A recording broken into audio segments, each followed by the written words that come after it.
What's the song? Is it Old Lang Syne? Should old acquaintance be forgot and never brought to mind?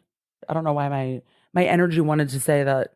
I feel like we should be playing that song because see, you don't know what the song means either, but the reaction on your face also understood the spirit in which why I'm saying this. Yeah, well, the lyrics gave a little bit away for me, and yeah, I'll take that song.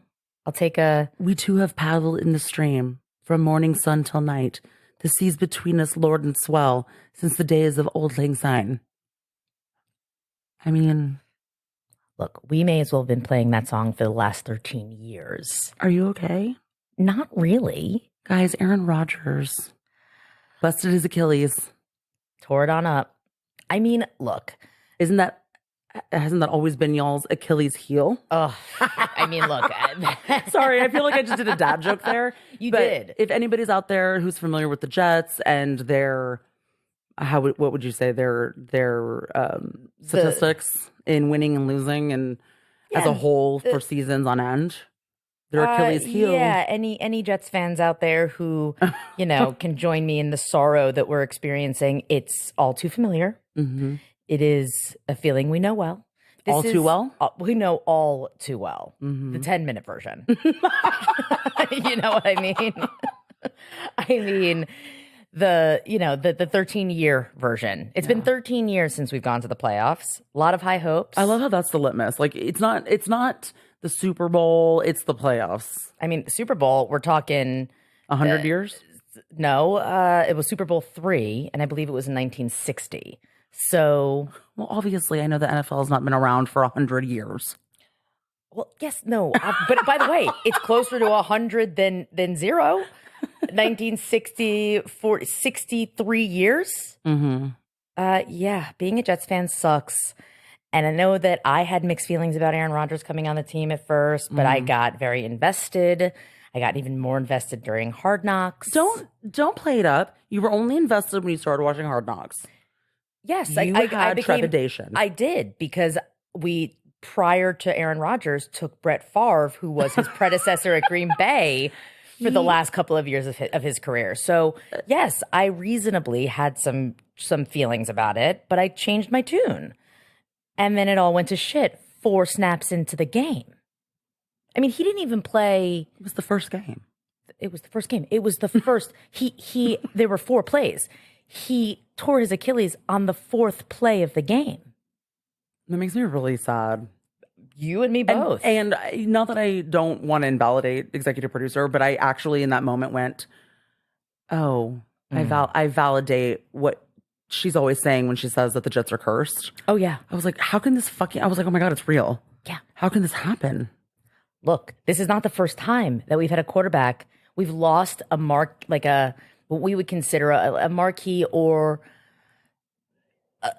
a potentially elite quarterback in the first game of the season.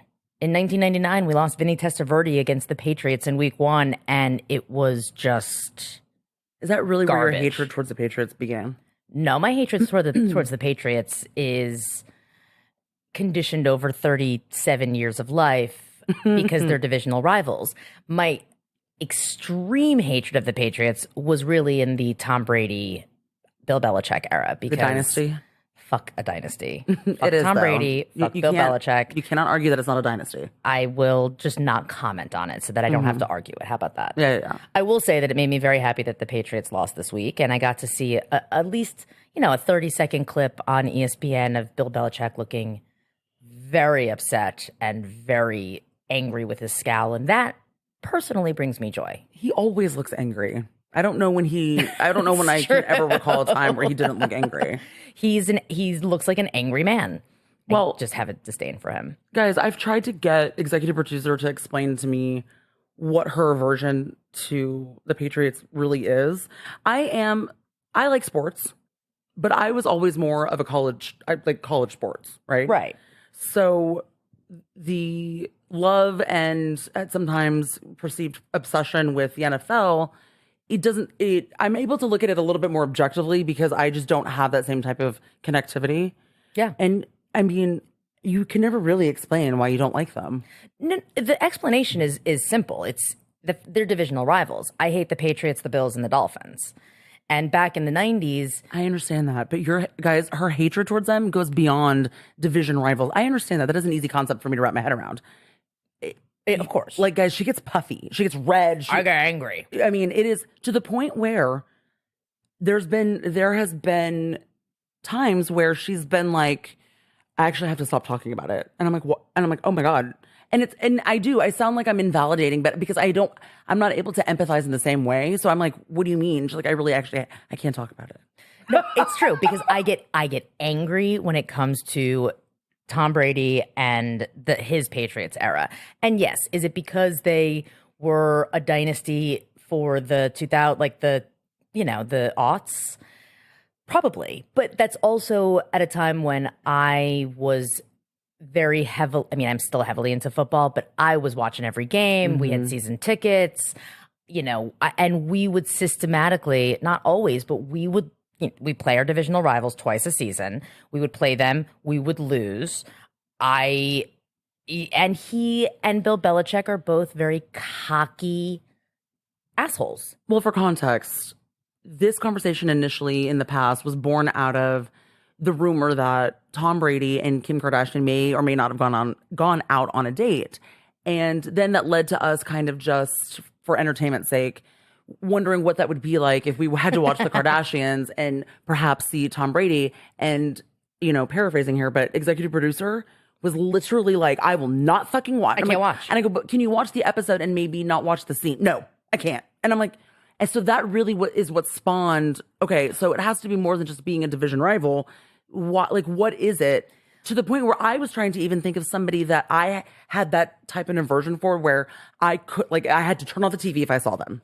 Look, I believe, and I can't say this emphatically, but I believe that I said I could watch the episodes, but I could not watch a scene with him in it. I would have to fast forward through. You eventually got there using logic and rationale, but initially your emotional reaction was no. Look, Kim can do far better than Tom Brady. Well, she's not dating him. Of course. He's supposedly dating, what's her name? Irina.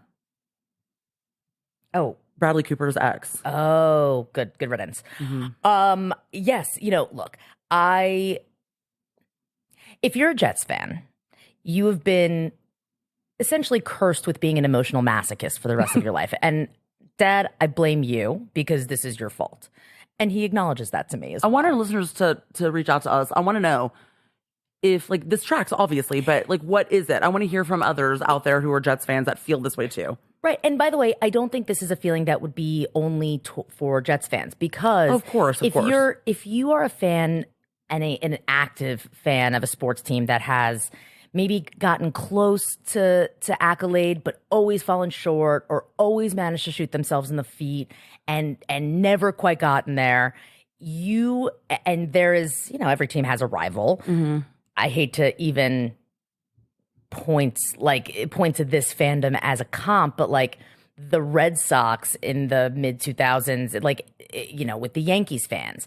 Red Sox fans hate Yankees fans and vice versa. But the Yankees have won, a good handful of championships over the last 20, 30 years. The Red Sox didn't win until it was 2004. I know because I was in Boston at the time. And they, up until then, you're angry, you're disenfranchised, you just want to catch a break. And if you are a New York Jets fan, you know the feeling of never being able to just catch a fucking break. And that's what it is. I was basketball. Yeah. From a professional sports standpoint, I followed basketball. Right. Which is a little bit easier, too, because you have more games. Every game in football. Hold on. Okay. Did you hear that? I don't know if you heard that. But she was trying to lessen, perhaps anybody's feelings in the NBA because we have more games. It's not to lessen anyone's feelings. But I understand that if you do lose a game, it does have less of... it's less gravity. It's less significance, losing one or two games because there are 100. Right. No. And they're in football, there are only so many, but not to lessen. I am not as big of a basketball fan, so from personal experience cannot, tap into that emotional attachment, if you will, as I can with football. But yeah, it fucking sucks. Well, the team that I supported, or support rather, it was sacrosanct because I grew up in the Houston area and I was always a San Antonio Spurs fan. Oh, so you were a rebel. I was a rebel because one of the biggest rivals, obviously, if you guys are not familiar, the Spurs and the Rockets. Mm-hmm. As far as football is concerned, our team was ripped away from us, so I never really was able to really, cultivate connection to any To a football team, yeah. Well, yeah. Well, we had the Oilers, and then they ended up going to Tennessee. And then when we got the Texans, I mean, we were was going to be rooting we were for them? such a joke. I mean, you could not bring up the Texans without being laughed at. Yeah. I never understood why. I mean, actually, can you explain to me why? Look, I can't being like from Texas, obviously, because I think that it's like when you get an expansion team, you just. I hope we're not boring anybody, but I'm just curious. What was the glitch for the I think Texans? it's that it's a new team and there was no real talent behind it. Like that's you didn't have any sort of history to pull from. It was an expansion team, so I have to imagine. I mean, I don't have a hatred for the Texans. I never did. I never What does really that thought mean, an much of expansion them. team? So in the NFL, periodically sports leagues expand into to have more teams. So the NFL went from 30 teams into 32 teams, and I believe it was 1996. So they added 2 teams to the league. I think that's interesting that they kind of isolate that. Like, it's an expansion team. It's just adding a team to the league. So they added one to the AFC and one to the NFC, and they went from having 3 divisions. Why is that a big deal? Well, It evens it out. It does even it out, but it so rarely happens. Sometimes you'll have teams that move to other cities, or like the Houston Oilers did, or the Rams. Yeah, there's no legacy to back it up. I understand that. Yeah, there's no legacy to back it up. Yeah. So they were an expansion team. I think, God, I can't remember what the other team was in that year. I think it was 96. I could be wrong, so listeners don't fact check me on that. It's not 96. It's in 2000. Oh, it was in 2000. There was something else in the mid 90s with the NFL. Maybe. I don't know. But regardless. I could be getting that wrong too. It was like 2000, 2001. Yeah, that sounds closer. But, I think there's just no legacy to attach to, and they didn't have a significant roster. And they have never really been like a winning team outside of like JJ Watt, who everyone universally loves. But everyone still hated the Texans. Y'all, this is so funny. That is true. Like, JJ Watt is a hero. I mean, he no longer plays for the Texans, but he was a hero amongst all men and women. Yeah, I love JJ Watt. The hard-on that people had for JJ Watt, it was so fascinating to me. I loved him, and I'm from in New York. Like, I think JJ Watt he's a good guy. He seems like he's an unbelievable player. He seems like a good guy off the field. Like, there's nothing about him that is off-putting, I feel like. Which kind of brings us all full circle. So Betsy, obviously you guys have heard, I think we've talked about it on the pod before, she does not like Aaron Rodgers. I don't want to speak for her, but I think I can say that she doesn't like him because of his attitude, and he's entitled, and what are the other? And they're in the same conference as well. Oh, that's right. So they're the same Green Bay conference. is always kind of, they're not in the same division, but they're in the same conference as the Cowboys, and they play them every year, and Well, I had no real feelings on it, again, because I don't follow the NFL like that. So starting to watch Hard Knocks, which I find, we've talked about it before, it's very fascinating. I love it. I couldn't understand, based objectively on what I was seeing, what, the attitude and the aversion towards Aaron Rodgers really was. Betsy went on to explain to me that he played a little hardball in between seasons, and he didn't go to practice because... He didn't go to some mandatory training camps for the quarterbacks and wide receivers after he negotiated a contract extension. Mm-hmm. That was for a lot of money. He played hardball, but they ultimately got him in and signed him before the draft that year. Yes. And in the first round, they took a quarterback. Mm-hmm. And I think that he felt slighted by the team's management. He's been their franchise quarterback for a very long time. And I had a feeling about it. You did? I was like, that is fucked up. Agreed. He didn't go to practice. So what? He's going to sacrifice the greater good of the team Yeah. for da da da da da da. And then when we really got down to the brass tacks, I was like, wait a minute. I'm actually changing my POV on this. I understand that his decision or his perceived lack of responsibility to the team as a whole is a little short-sighted, because I get it, but at the same time, I think it's fucked up for you to go behind his back after his commitment for 16 years and go, oh, I'm going to do this. And then I understood it from differently, and I was like, well, that's, it's no different than the way that I'm seeing the WGA and SAG striking right now. Right. Now, are there other people that are suffering, including reality? Yes. But is it towards, proving a point in principle? Yeah. Right. And I think it was a principal element. And I think that, if you're in the running to be or if you're a part of the conversation of being one of the best whatever of all time, A goat. And I'm not saying Aaron Rodgers is the GOAT, Okay. but yeah. he arguably in our lifetime is definitely in the conversation of like top 3 quarterbacks. How you rank them doesn't matter. It's Aaron Rodgers, Peyton Manning, and he who shall not be named. Tom Brady, in case anybody forgot. Fuck Tom Brady. So, sorry, that is like a Tourette's response that I have. Anytime someone says his name, I have to say fuck his name. So, For any listeners out there who either live in the New England area and are fans, or who don't live there and are fans, the opinions shared on the show are not the opinions of all. Okay, I just want to make sure we're very clear about that. I don't want to lose any listeners. You know how I feel about our numbers. And you know what? You can take it up with me personally if there is an issue. Okay. Send it titled to EP on Reality Bites Instagram. Oh, no. I'll tag your Instagram. Okay, perfect. And my home address, phone number, and social security. But, I think that Betsy understandably thinks that he's a bit of a selfish player. He also always loves the limelight. He dates celebrities. Like, I understand the perception. Yes, and by the way, I don't invalidate or anybody's feeling about that. Totally. Yeah. Everyone's entitled to their opinions. But from what I was seeing, at least on Hard Knocks, because let's be honest, that's the most we're ever going to see Aaron Rodgers in a Jets jersey this year. He seems like he was being a mentor to Zach Wilson, who is now our starting quarterback again. Oh my God. Do you have tissues? I might need them nearby if we keep talking about this.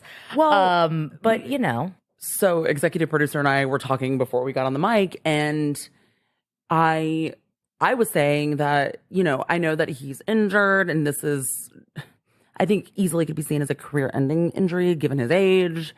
But that he will absolutely be healing on the sidelines, and he'll be there as a mentor. We need him as a mentor. I'm supporting you in that because I don't have. I appreciate that. He absolutely will be on the sidelines. I was like, he's going to be a mentor. He's going to be there. He's going to father figure Zach Wilson. So then you were like, well, and then you were like, I think I said that whether or not his level of involvement with the team, and really specifically Zach Wilson for the remainder of this season, will, in my mind, be the determining factor of whether Betsy's character assessment of him is true or not. I don't have enough historical experience with him to really form an opinion. I hope he is going to do that. I think he will. I hope he will. I feel very confident and very good about it. I hope that you are right. I hope I'm not wrong. Yeah. I'm a Jets fan, so I'm not hopeful about anything. I will just, or I can only hope, but I can't be confident about anything. But we'll see. I mean, we've got a great defense. We won. We beat the Bills, which was wonderful. The coach is a little suspect to me. I think he's. I mean, he is goofy. He is a little goofy. Yeah. Look, despite I'm a little embarrassed by him sometimes when I'm watching him on Hard Knocks. I'm like, he's kind of a nerd. Yeah. I'm like, very dad joke energy. Yeah, but he doesn't tell any jokes. No, he doesn't. Not that I know of. No, and I'm always concerned that he's hot because he's always wearing long sleeve. And I know it's probably dry fit and it's for the sun and all that shit, but I'm just like, ugh. I mean, there's also that, you have your uniform. It's like every practice or every game I'm wearing this, and most of the season's in the cold. So couple games he's got to tough it out. Well, good luck to you. Thank you. I will accept that good luck because let's be honest, I will need it. Look, Betsy's obviously not here today, but our teams are going head to head this Sunday. Cowboys and Jets are playing each other. We've already talked and said, well, Betsy said that we Wait. can't watch the game together. Y'all went offline, the group chat? Wait, what the fuck? We talked about this the last time we recorded. But this isn't on the group thread. No, this is not. This was this was an IRL convo. Oh, it was? Yeah, we talked about this in I thought person. y'all offlined. No. Did you see how insecure I just got right there? that was... What attachment style am I?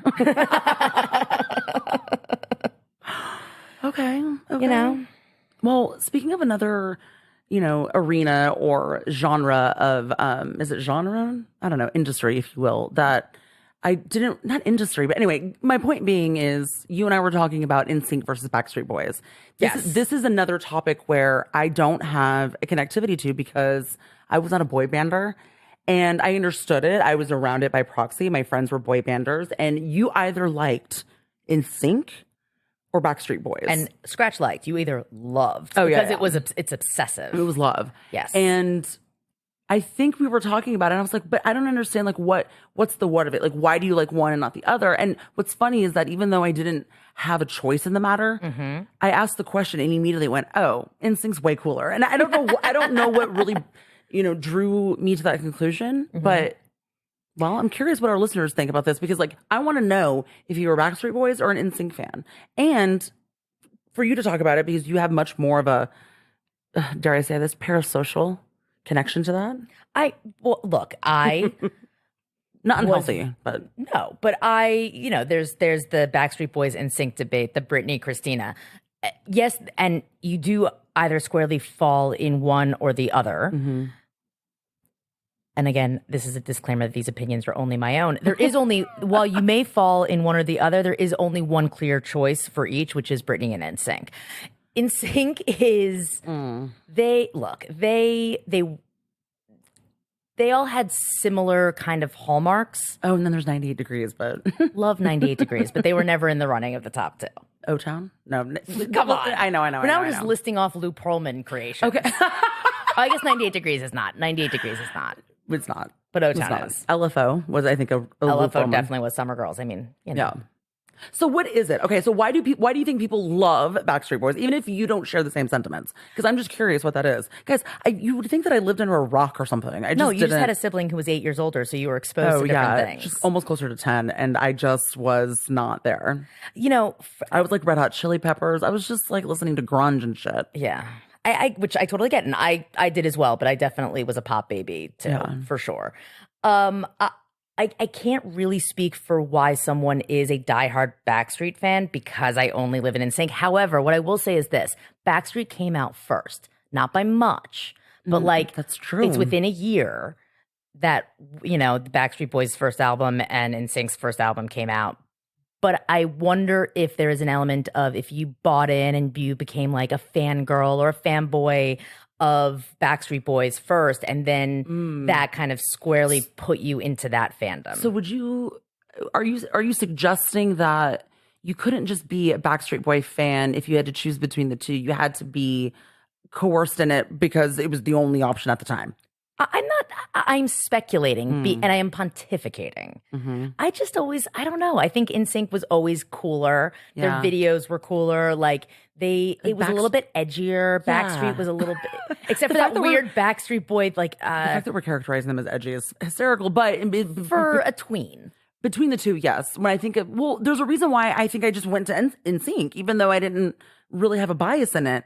But I think it's because Backstreet Boys come off like really cheesy. Yeah, a little bit more so, for sure. Fans with like shirts and like airplane hangers. Yeah, I mean, you know look, what I mean? And I will say that NSYNC, like when they first came out, I think what's the first video off the album? They're in the wife beaters, the unbuttoned like white collared maybe linen shirts and pants, and they're dancing and it's flowing and it's very Backstreet-esque. But then you cut to like Bye Bye Bye and Pop and No Strings Attached and all of these like kind of cooler concept-y type of music videos, which were obviously so big back in the early aughts.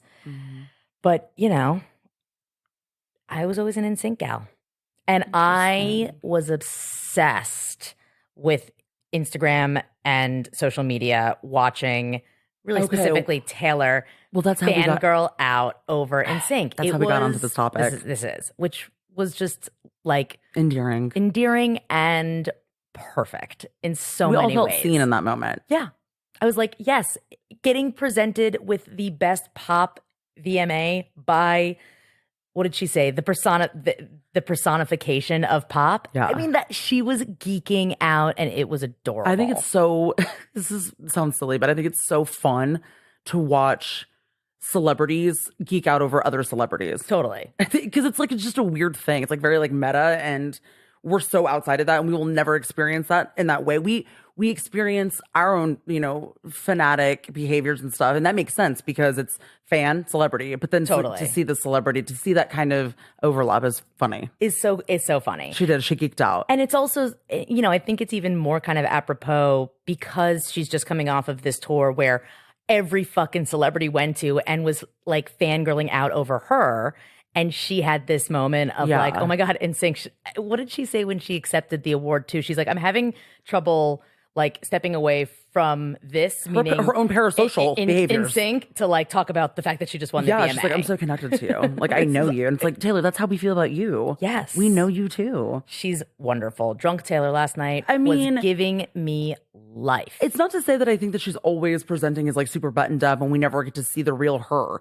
But I can't recall the last time we saw her just like she was loose and she was just having the time of her life. She was a 30-something gal getting drunk, hanging out with friends, and having a party. I know y'all have seen the videos. I mean, it's hysterical. It's hysterical. Ooh, what's this? When they're coming by with like alcoholic beverages.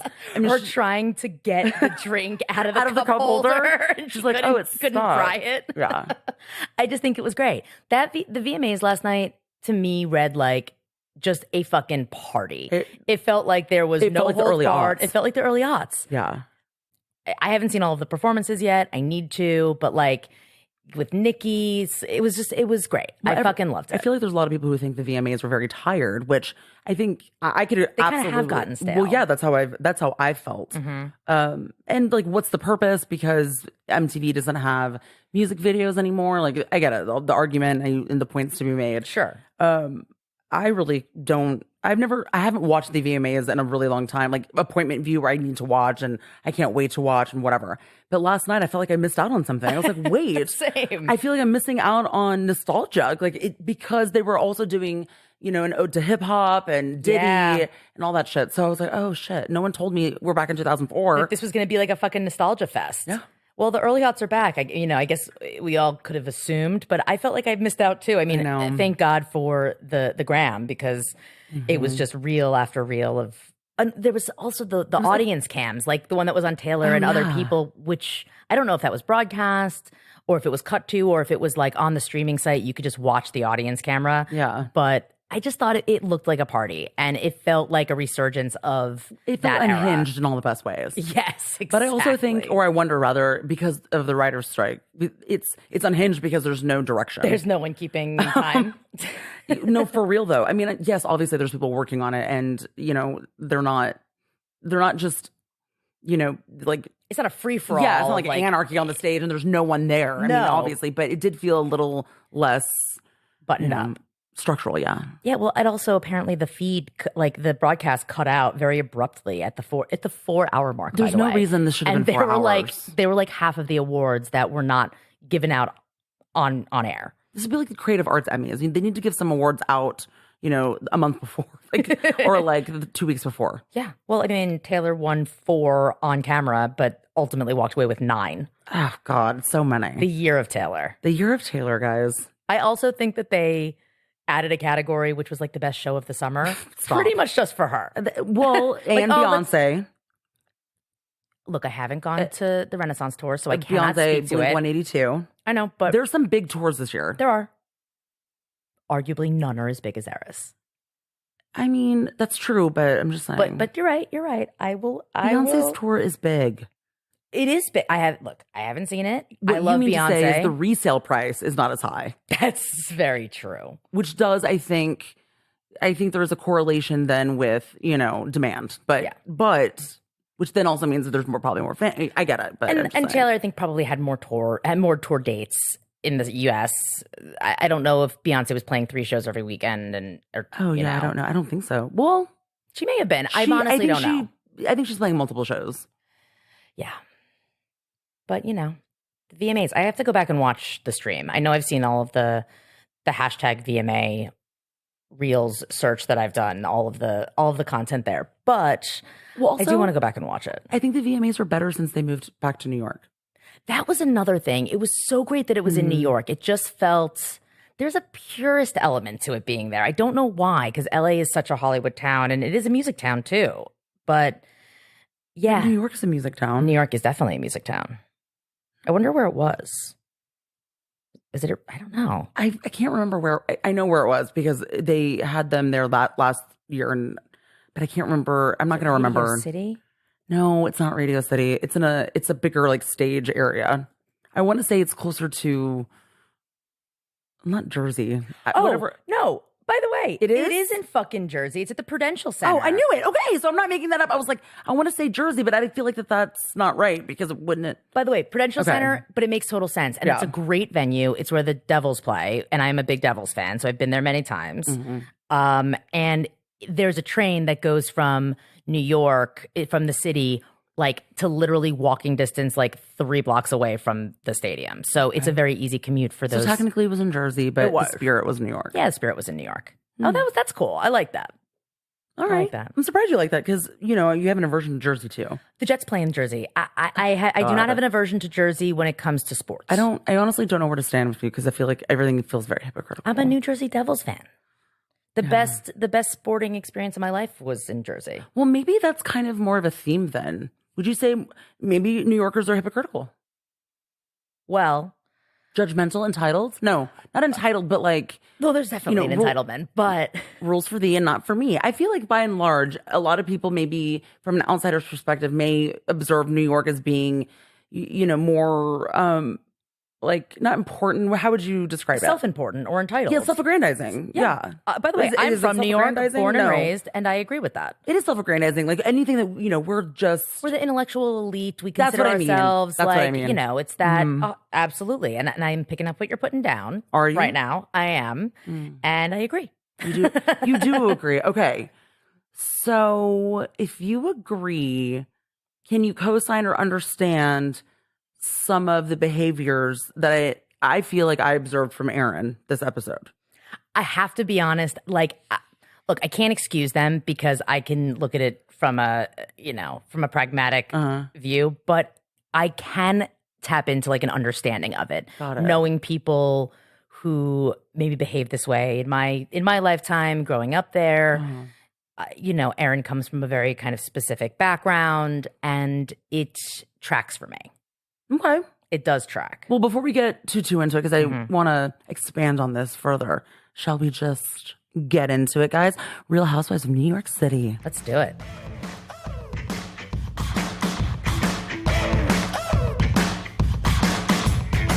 Hey, y'all.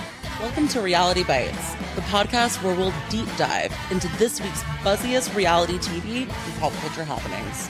I'm Betsy, and while I may be 9 to 5 by day, I'm a reality connoisseur by night. And I'm JJ, a reality TV producer by trade, but my favorite pastime is dishing unfiltered dirt and behind-the-scenes scoop. We'll tackle the biggest and best water cooler moments of the week through an insider lens you won't find anywhere else. Buckle up, buttercups. Please don't tell me it's about Tom. It's about Tom. This is Reality Bites.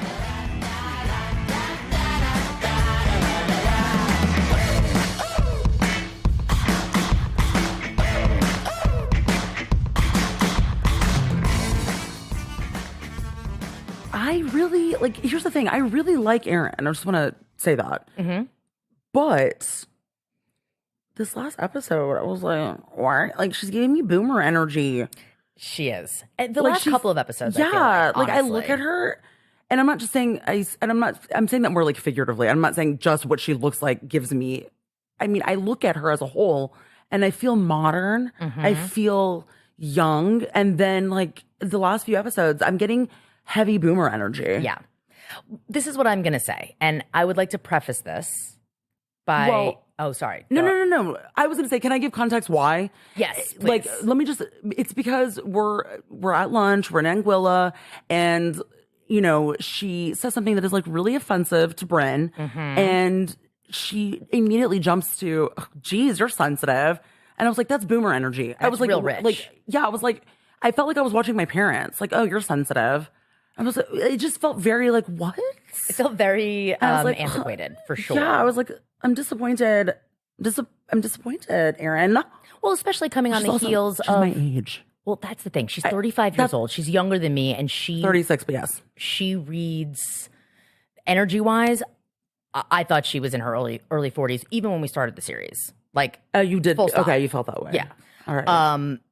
Which also may be, because she's married and has kids, which you obviously can be in your mid 30s, and No. many people are. Well, apparently Bryn can't because Bryn's she not doesn't know allowed. the difference between, going to a doctor who would ask, it's just like going to a doctor who would ask for, the specimen and who's going to be her donor. I'm like, I thought she was making a joke, but whatever.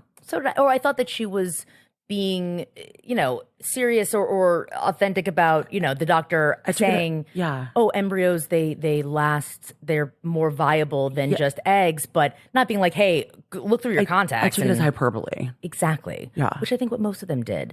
But the fact that Erin. That's a lie. That's a lie. Why is she saying like in front of her, like 6 inches away from this woman? That's a lie. Why would she be saying that? No, that isn't. Yeah. Like, Erin, I I'm not upset with your sentiment. I'm not upset with what your opinion is on that. No, of course. I may disagree, but like I don't care that you think that way. I'm more just like, why are you vocalizing it in such a way that felt like it had no tact and had no wherewithal or regard for how that was going to make somebody else feel in that moment, Yes. especially when we're talking about Something like fertility. fertility. Yeah. It felt very tone deaf, and it felt very brash. And, you also contextualize it where they're the same age and their energy just reads very, very differently. Yeah. Well, a lot of this is rooted in environment, upbringing, all of those things. Absolutely. Which, we'll talk about in a little bit. But yeah, so I just, it's very boomer. Here's what I will say. And to give a little context, I think this is, we were talking about it before. I'm born and raised in New York, mostly the city. Mostly the city, guys, Westchester and Manhattan. Okay. Well, Westchester until junior high, and then Manhattan. But you say mostly the city. I want to give a broader perspective of like what that actually means. She didn't grow up like outside of New York State or anything like that. No. I was in the suburbs for elementary school and then back to the city for junior high. And guys, for those of you who are unfamiliar with the region, Westchester is not like far away. It's the county that's right outside of, that's right in just north of. I think for most people, Manhattan. they would, even if that's not true, I think most people outside of that world would look at it as basically the city because it's right there. Sure. Yes. It's not, we're not talking Albany. We're not talking Buffalo. We're not talking about like Rye either. It's Rye is in. I thought it was further. No, Rye is northern Westchester. Guys, you know what? I don't know what the fuck I'm talking about. Okay, I grew up in Texas. By the way, now I'm second guessing myself. well- Though. I'm like, is it or is it in Putnam? Anyway, Whatever. but it is. It's very close. I mean, I will own that. Mm-hmm.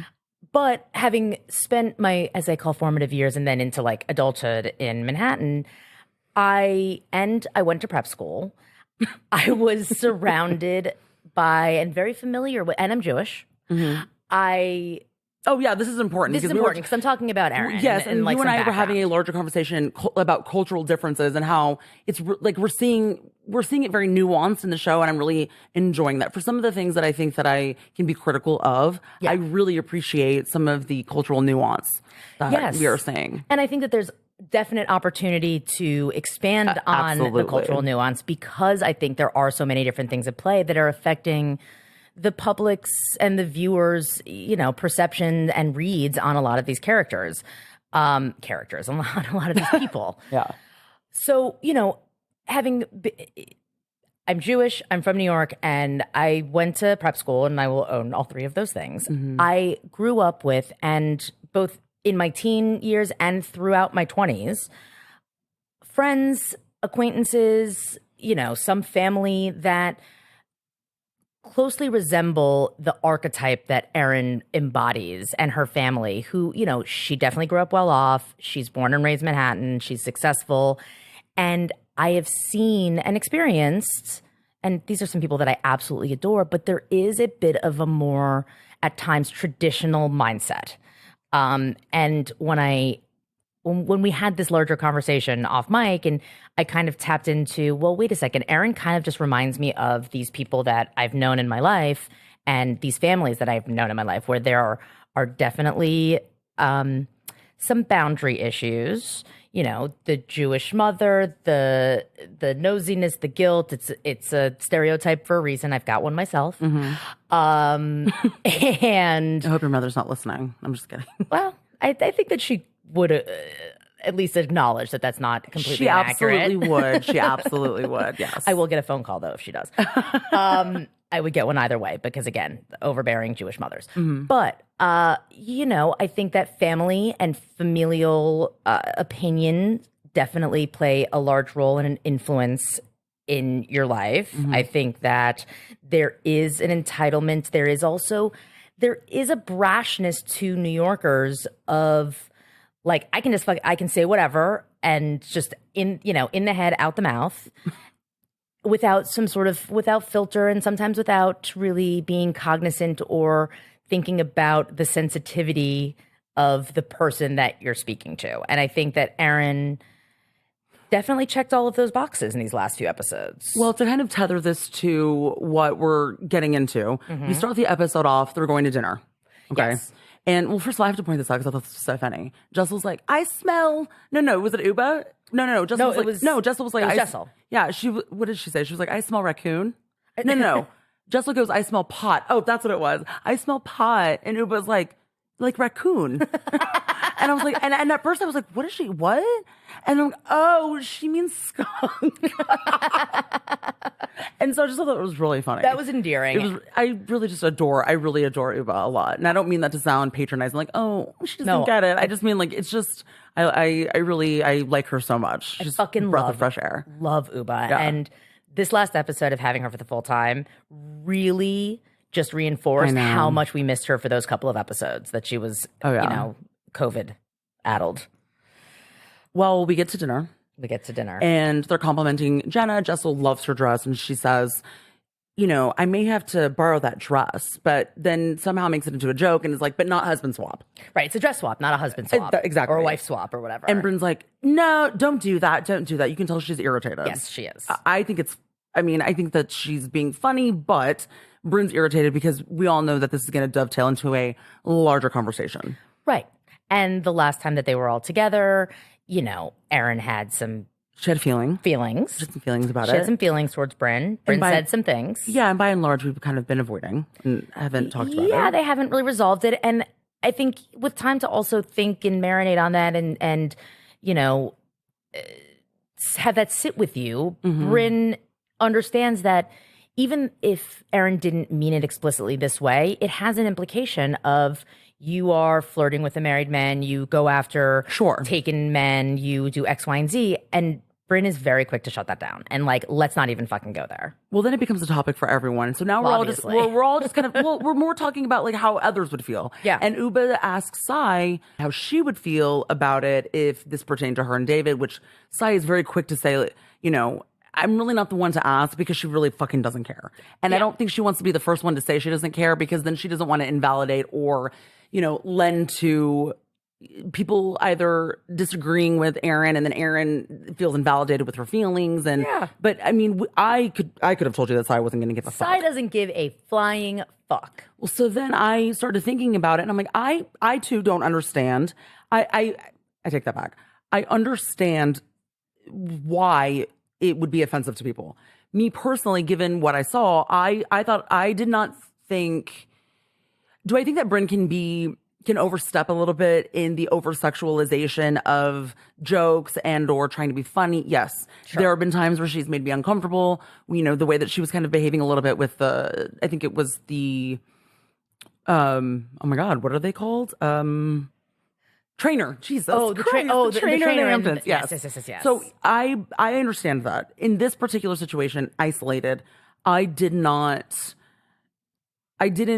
think it was overstepping, but what played a part in that was Abe's behavior towards it. And I feel like he could have easily, you know, stepped away. And again, I don't want to put the onus on him solely because maybe he doesn't want to embarrass Bryn, but there were just opportunities in either direction where, so I was kind of, I've got my finger on the pulse of what I'm seeing. The other women are there. It didn't feel nefarious. That doesn't mean it can't offend someone, but I did think everyone was laughing. So I thought everyone was fine. And Abe's there to kind of co-sign that. So when you and I were talking about it, I couldn't understand, but you pointed out like you understood it. And then this kind of ties back to the Jewish culture and familial dynamics, which then with my own, Mexican American background, I can understand. Right. Well, and with that anniversary party / vow speaking event, we called back to, and this wasn't when Bryn was flirting, quote unquote, or making these jokes with Abe, because the energy there was innocuous. It was lighthearted. Yes, did Bryn maybe take it a little too far? Sure. Maybe, sure. I can validate feeling that, but it's not come from any other place. And Abe was laughing. He could have excused himself if he was uncomfortable. No question.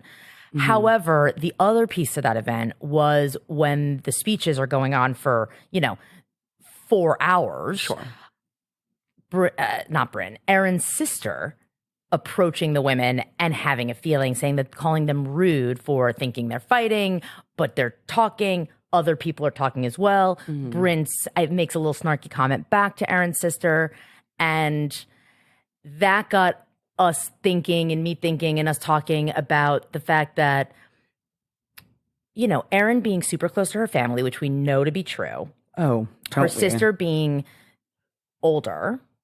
Well, I pointed out to you that I think that there is sometimes in the way that we see Aaron being, it may appears like entitled, or that her opinion it's very emphatic and there's no filter and it's very just like, she's right and her opinion kind of has more weight. Exactly. She's never explicitly saying that I'm right and you're wrong, but there's an energy to what she's saying that she believes that maybe how she feels about something or what she thinks about something is absolutely and unequivocally the right way to think about it. Right.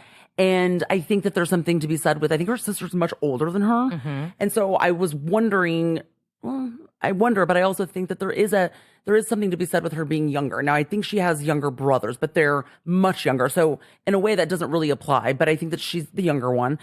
Her sister's much older. So there's not a control, but there is a heavier hand in what's to be expected, especially when they're that much younger than your eldest sibling, and the parent dynamic between your eldest and then the next, somebody who's that much younger than you. Right. And I mean, you have a sibling that's significantly older as well. Yeah. Siblings, I don't, but we have talked about this, where siblings who are significantly older can take on a parental or a little bit more of like an older guiding figure type of role in a younger sibling's life.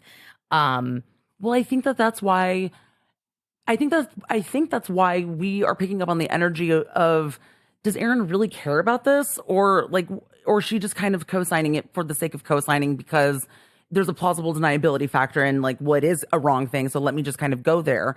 And it's hard for me to imagine that that's what it would be, but that's kind of the only thing I could assign it to. Right.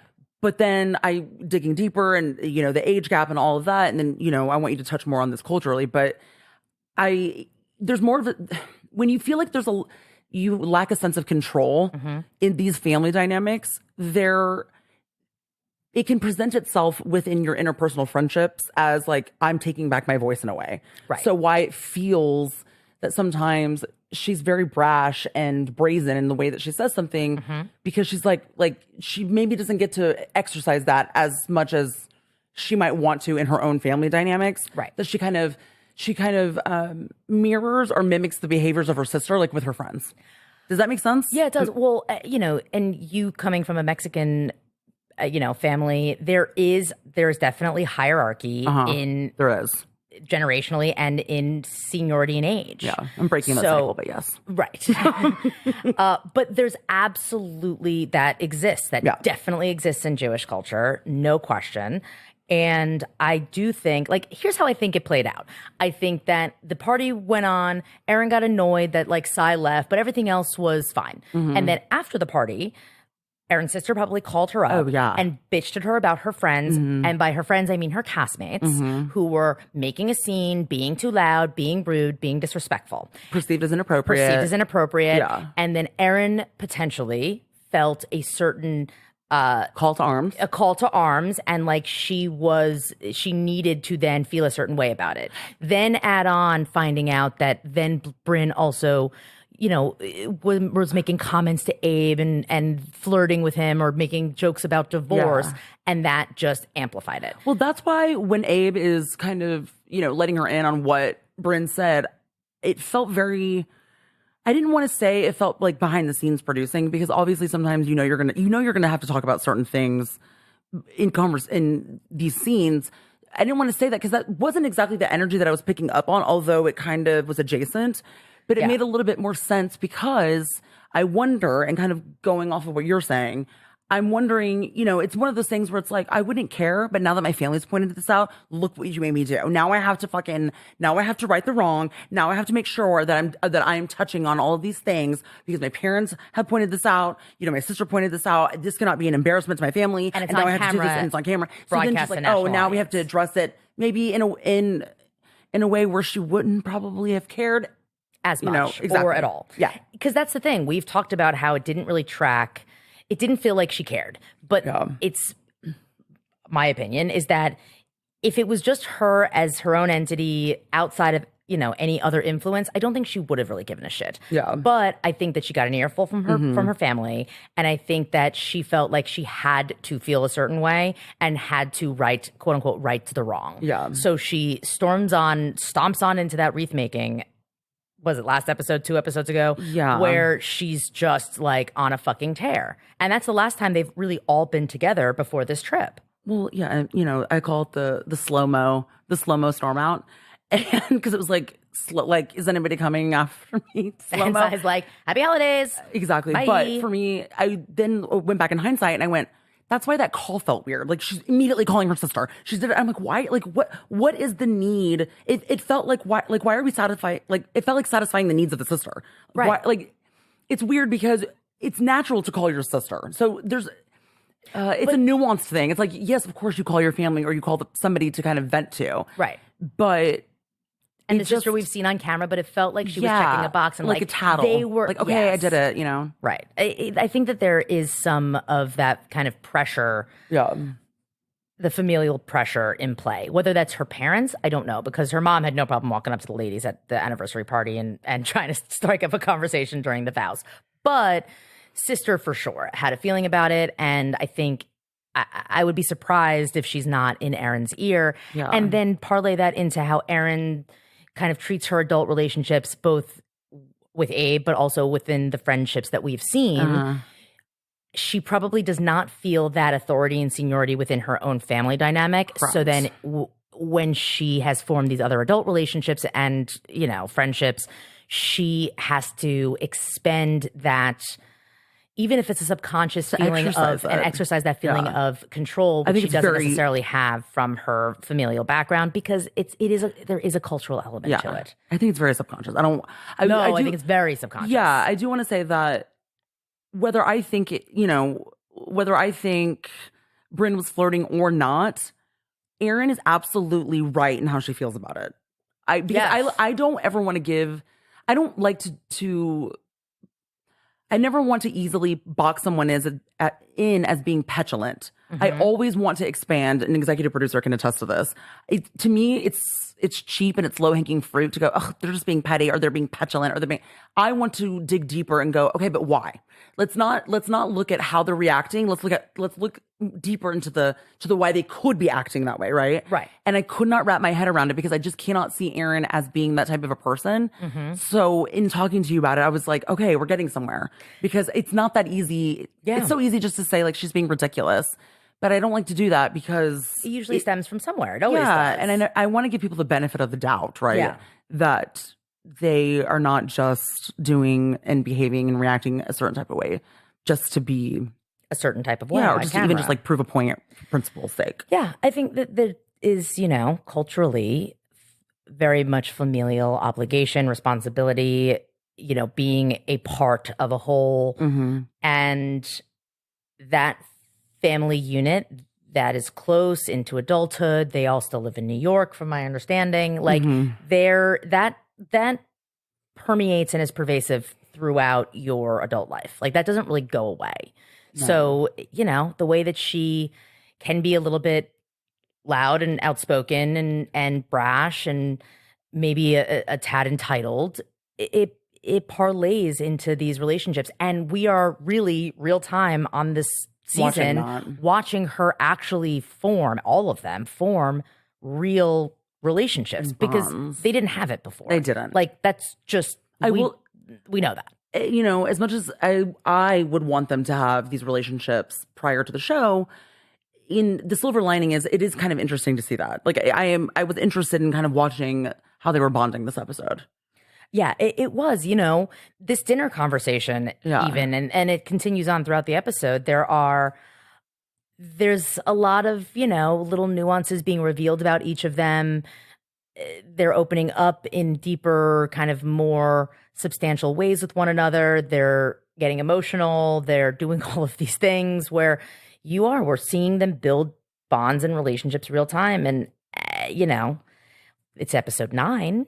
I know. But we're seeing it. Yeah. I wish that they had built them a little sooner, but that you can't rush that's that. natural. That happens over time. And that's part of the problem. So it's like, in one hand, it's so easy for me to be critical of that, but then at the same time, if this is the circumstance that we're in, you can't really rush that. Right. So it's understandable and totally, I get it. Look, I think that we have to treat this first season essentially like the prologue to this rebooted RHONY. It's kind of like a house show. But it's not. Does that make sense? Like you just go into you go into it not knowing each other, and you have to create these bonds and cultivate these relationships. Right. You know? By the way, I totally agree with that. Yeah. Yes, that makes sense. And this whole season is that. Like season 2, I think will be a really interesting launching pad. Yeah, I'm very encouraged and very excited for season 2 because the characters are there. There are nuances that I think are not explored. I see a lot of backlash or opinions about Sai, for example, and how outspoken she is. Same. And I personally love Sai. So do I. I think that she is a fucking rock star. What's interesting is that some of my opinions going into the season or starting off in the season have shifted. Yeah. But for the viewers, I've noticed that by and large, it's the opposite. I know. And you and I and even Betsy I've been trying to rack my brain. I'm like, what is it that has caused this kind of phenomena? Because this is rare. It's the Jessel and Sai inversion. Yeah, and by the way, I love Jessel. I'm very getting fair. Better. Well, I'm very fair. Like, some episodes I'm like, okay, what's going on? And the other one's like, all right. I bounce back, I oscillate. Yeah, of course. Because again, I never want to put anybody in a box. And it's okay to feel you're supposed to. Yeah, to have your opinion shift about someone based on what they're doing that week. It doesn't have to be like, I like them, so everything they do is right, or I don't like them, so everything they do is wrong. I think that it's unhealthy to be dogmatic in these opinions. That is a much better way if you to like put this it. person, you have to, it's one way, and then, the other cannot exist. The two can exist. I think we're in a world where we're in a world where the two really don't exist in most circumstances, which is a whole other, can of worms. Yeah, it's a whole other episode. But Uba, who wasn't there, does express that she understands. Like she validates Aaron. She validates Aaron, and she actually doesn't understand why the other women don't see it. Right. But it is interesting that Uba wasn't there, so she is getting this secondhand, right? Which is why we're digging into this again Exactly. too, because Uba is kind of getting caught up in all of it. And who knows? Maybe if Uba was there, she'd feel differently. That doesn't really matter. Her opinion is that she doesn't get why the other women don't get it. Yeah. So in Uba not understanding, the other women, they go on to kind of defend Brynn, and Jess was like, but it was funny, like, Abe was laughing. Everyone's kind of pitching in to giving their 2 cents. Exactly, to give her a broader understanding of like what the actual energy in the room was and like how everybody was feeling, right? And Jessel was the only one who was physically present for that entire conversation, right? Oh, she was. Like she was standing next to Brynn the whole time. So Jessel I think saying Jenna was it, there. I mean, here's the thing. I can't totally remember. I don't know if they were necessarily like in it, but they were kind of in like they were by proxy. Like they were there in the area. So we finally get to the place where we're apologizing. Yes. And Brynn, I wasn't expecting this either. I'm with Aaron. Okay. Brynn apologizes, but while they're talking about one thing, Brynn only apologizes for, snapping at Aaron at the wreath making party, right? For calling the party boring. Oh, that's right. Oh, that's right. Well, it was for snapping at her, but I forgot that. Yes, of course, it was calling the party boring, which, okay, fine, whatever. And we all thought it was boring, but also just like chill out. And like, but she did say it. She was angry. That's what she said. She goes, you know what? I need to apologize because what I said was mean and it was out of anger. Yeah, she said that. Here's what's so funny. She said the line that almost no reality stars say when making an apology, which is like the thing that you always just want them to say, which is, I was hurt and I said that out of anger because I was trying to hurt you. It was fully accountable, but it was just for saying that the party was boring. Well, that's what was it's funny. This dichotomy of like, it made me laugh. Well, because then she says that and there's kind of like an uncomfortable pause and like silence because I think we all, even the viewers at home, are thinking, okay, but are we going to apologize but that's what it is. She doesn't want to because I think that she thinks that if I apologize for that, that's kind of admitting to. It gives credence. Well, it gives credence, and it's admitting that I know what I was doing was wrong. And here's the thing about this, and I like to stress this to everyone, including my cast members. I stress this all the time, and they sometimes disagree with me, sometimes they get it, and oftentimes, especially if it's a stance or a circumstance on something that they are just like, no, and they just can't, and it's pride. They won't do it because they are like, fuck that. I do not want to be perceived as then because I'm apologizing. I'm acknowledging fault. I'm acknowledging fault. And here's the thing. We can all look at it and know that it was a joke, okay? Yes. We know it was a joke. I'm not desensitizing how Aaron felt about it, but let's call it what it is. It was a joke. And it wasn't that big of a deal. But that still doesn't take away for how she felt about it. So sometimes apologizing doesn't necessarily mean that you are admitting that what you did was horrifying and wrong and you're a terrible person. Yeah. It just means that you're just apologizing for something that you did and how it made them feel. It's an acknowledgement in saying, God, didn't think about it that way. And I wouldn't have felt that way. But you know what? It's not about how I would have felt. It's about how that made somebody else feel. As you say, it's the impact, not the intent. Exactly. It's never about the intention. It's always about the impact. Yeah. But, this, okay, I have a question for you. Okay. Because, Erin obviously feels a certain way about Bryn's apology and what she's apologizing for, what she's not apologizing for. They kind of get to a place, but then Bryn wants an apology from Erin. Yeah. And Erin is flabbergasted by even the notion. I mean, do you think that Erin owes Bryn an apology? No. But what I will say and point out that I guess you could say that this one thing could deserve an apology, but I think the way that Erin got into the conversation at the wreath making event or party, whatever, I think it was a little unceremonious and like it was, I think there was a better way to kind of broach this conversation where one, you could allow the other person to truly understand where you're coming from and give that the space for people to like process that, as opposed to the brashness of like, well, you're not. It's very parental. And I think that's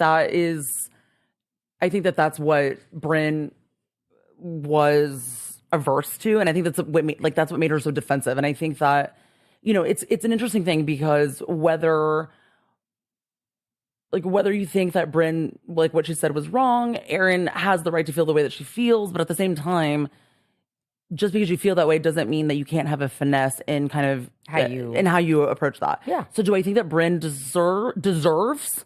Not necessarily. Do I think that Erin could say like, hey, I could have done that? Sure. But by and large, no. Okay. I don't think that. No, I don't. No.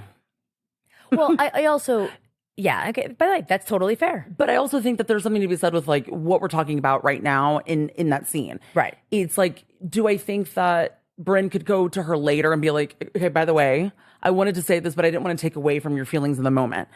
I do think that, the onus is on me and it's my responsibility. But I think that there was a better way to kind of, talk to me about that because I was so unaware of how that made you feel. Sure. I didn't even think, it wasn't even a thought. It really took me off guard. And I think that because it took me off guard and there was no, I don't know. There was no like understanding at all. It really made me feel less than, and it made me really feel like you were pushing this. I shouldn't be behaving this way, and like how dare I? Like, I do think that I don't think that necessarily Erin's implying. I think that because of the way she talks about it with Brynn at wreath making, it's very like abrasive. That I can like Brynn feeling that Erin is really pushing a narrative is understood, but I don't think that Erin actually thinks that way. No, but Bryn's not. I don't think Brynn thinks that she deserves an apology because of how Erin approached the conversation at wreath making. I think that for Brynn, and of course this is as through the filter of they're on a television show and this is going, hundreds of thousands of people are going to be watching this. We used to say millions. Yeah, we did. Okay. Anyway, but I'm sticking with my previous statement. That that she is obviously Brynn is defensive that there is an insinuation that she would be going after a married man and a friend's husband. I get that. And I think that's what she is bumping against, because even if a couple minutes before when Bryn's apologizing for calling the event boring, she's like, yeah, but I was hurt. I was hurt because you were insinuating something disgusting about me. It obviously hits a nerve. Sure, then don't behave the way that you do. I don't disagree. You can't both laugh at yourself and think it's cute to be like over sexualized jokes and stuff like that, and then in the same breath be like, well, you're insinuating. Then where's the benchmark? Where's the line? Yeah, but that, by the way, you could say the exact same thing about Erin, who calls and I will Brynn sensitive and I in am a very going to. unceremonious way. And I'm going to when but we get yet there. is very sensitive about this Absolutely. whole situation that passed. Here's the thing. They're all rules bump heads for thee and not for me. They bump heads because they both see the same qualities within each other and it bothers them. That's fair. I don't disagree with that. I think that there's definitely hallmarks, and it's hard to necessarily recognize they're both unfiltered. Yes, they're both unfiltered. Brynn is more of a flirt. Erin is more traditional and has the husband and the kids and all of that. But yes, they absolutely both are. I'll get there, executive producer. Okay. Look, you said something that triggered a thought. No. And well, I think it's important to talk about. So, but yeah, I just like, I'm not saying that, I'm not trying to say that, oh, just because Brynn does this, then we automatically should think that.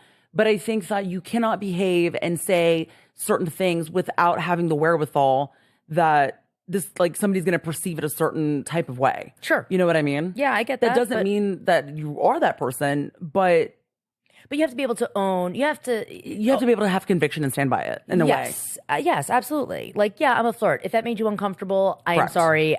Abe did not seem uncomfortable to me. Jessel has reaffirmed that several times over the last couple of episodes. Jessel. By the way, Jessel's the only one that's like dying on this hill. Oh yeah, she's writing She hard. was right there. I know. She's like, we were all laughing. But all of them. Sai in interview. The only one who is taking kind of up for Erin's side for the most part is Uba. But even Uba isn't like judging Brynn. She's just saying it's a woman's husband. You're in a marriage that's inappropriate. That's just kind of very a hard black and and white. fast, very black and white. Which I get. Which I do too. I understand. I just think there's a lot of hypocrisy to be thrown around. And at the end of the day, really, I'm with Sai when she in interview during this whole. Towards the end of this is just like, look, I have to eat, okay? Let's wrap this up, ladies. Well, let's get to it. Erin and Brynn are both very guilty of this, because they know themselves. It doesn't mean that it's so, and perception and all that shit. Sure. We saw it on social media, which we don't have to go too deep into that. But like, it's very that. I mean, it's the same thing. Yeah, it is. It is. Mm-hmm. And, and yes, what I would advise to anyone of these ladies. Yes. What would you advise as a producer? As a showrunner? As a showrunner or just a producer, I would advise all of these women or anyone who is new to a show would be to look, frankly, I don't have a better way to put this, and I'll elaborate on it, but get a thicker skin and stand by your convictions. Because the truth of the matter is, you on some level did sign up. Not on some level, you did sign up for being on a show. You signed up for this, but this is all in, that can be kind of murky at times, just saying you signed up for this. Yeah. But you did sign up for, having your life open for discussion. I think that, prying eyes, and also understanding that because they've grown up with reality television, like there's no way they have not watched other housewife shows or other, let's just say it's Six of Housewives, other housewife shows. They know that anything they say, they do will be open for discussion later. This is what we do. Things happen, they talk about it. Things happen, they talk about it. That is literally the game. You talk about things. So you have to be able to stick by what you've either said or done, defend it, don't. I'm not saying you can't be defensive, but I expect a little more from having because they're millennials. They're fucking millennials. I expect a little more. Except Jen. Jenna's Gen X. Jenna is Gen X. And yes, I'm letting a little bit of the social media stuff seep into this with the Bryn of it all, but really it's just all of this. Like, I agree. But time and time again, I give the same advice, but I also will say it's going to feel different though once you do it. Like, I can tell you what to expect. Of course. And they will watch reality shows or whatever, which they can never openly admit, because if you openly admit that you watched the show that you ended up being on, then it's like you're like a fan fucker. You know what I mean? Yeah. But at the same time, I am very, very clear that after you experience it, it's going to feel different than what you thought, even if you have practiced by watching. Absolutely. It never feels the way that you think it's going to.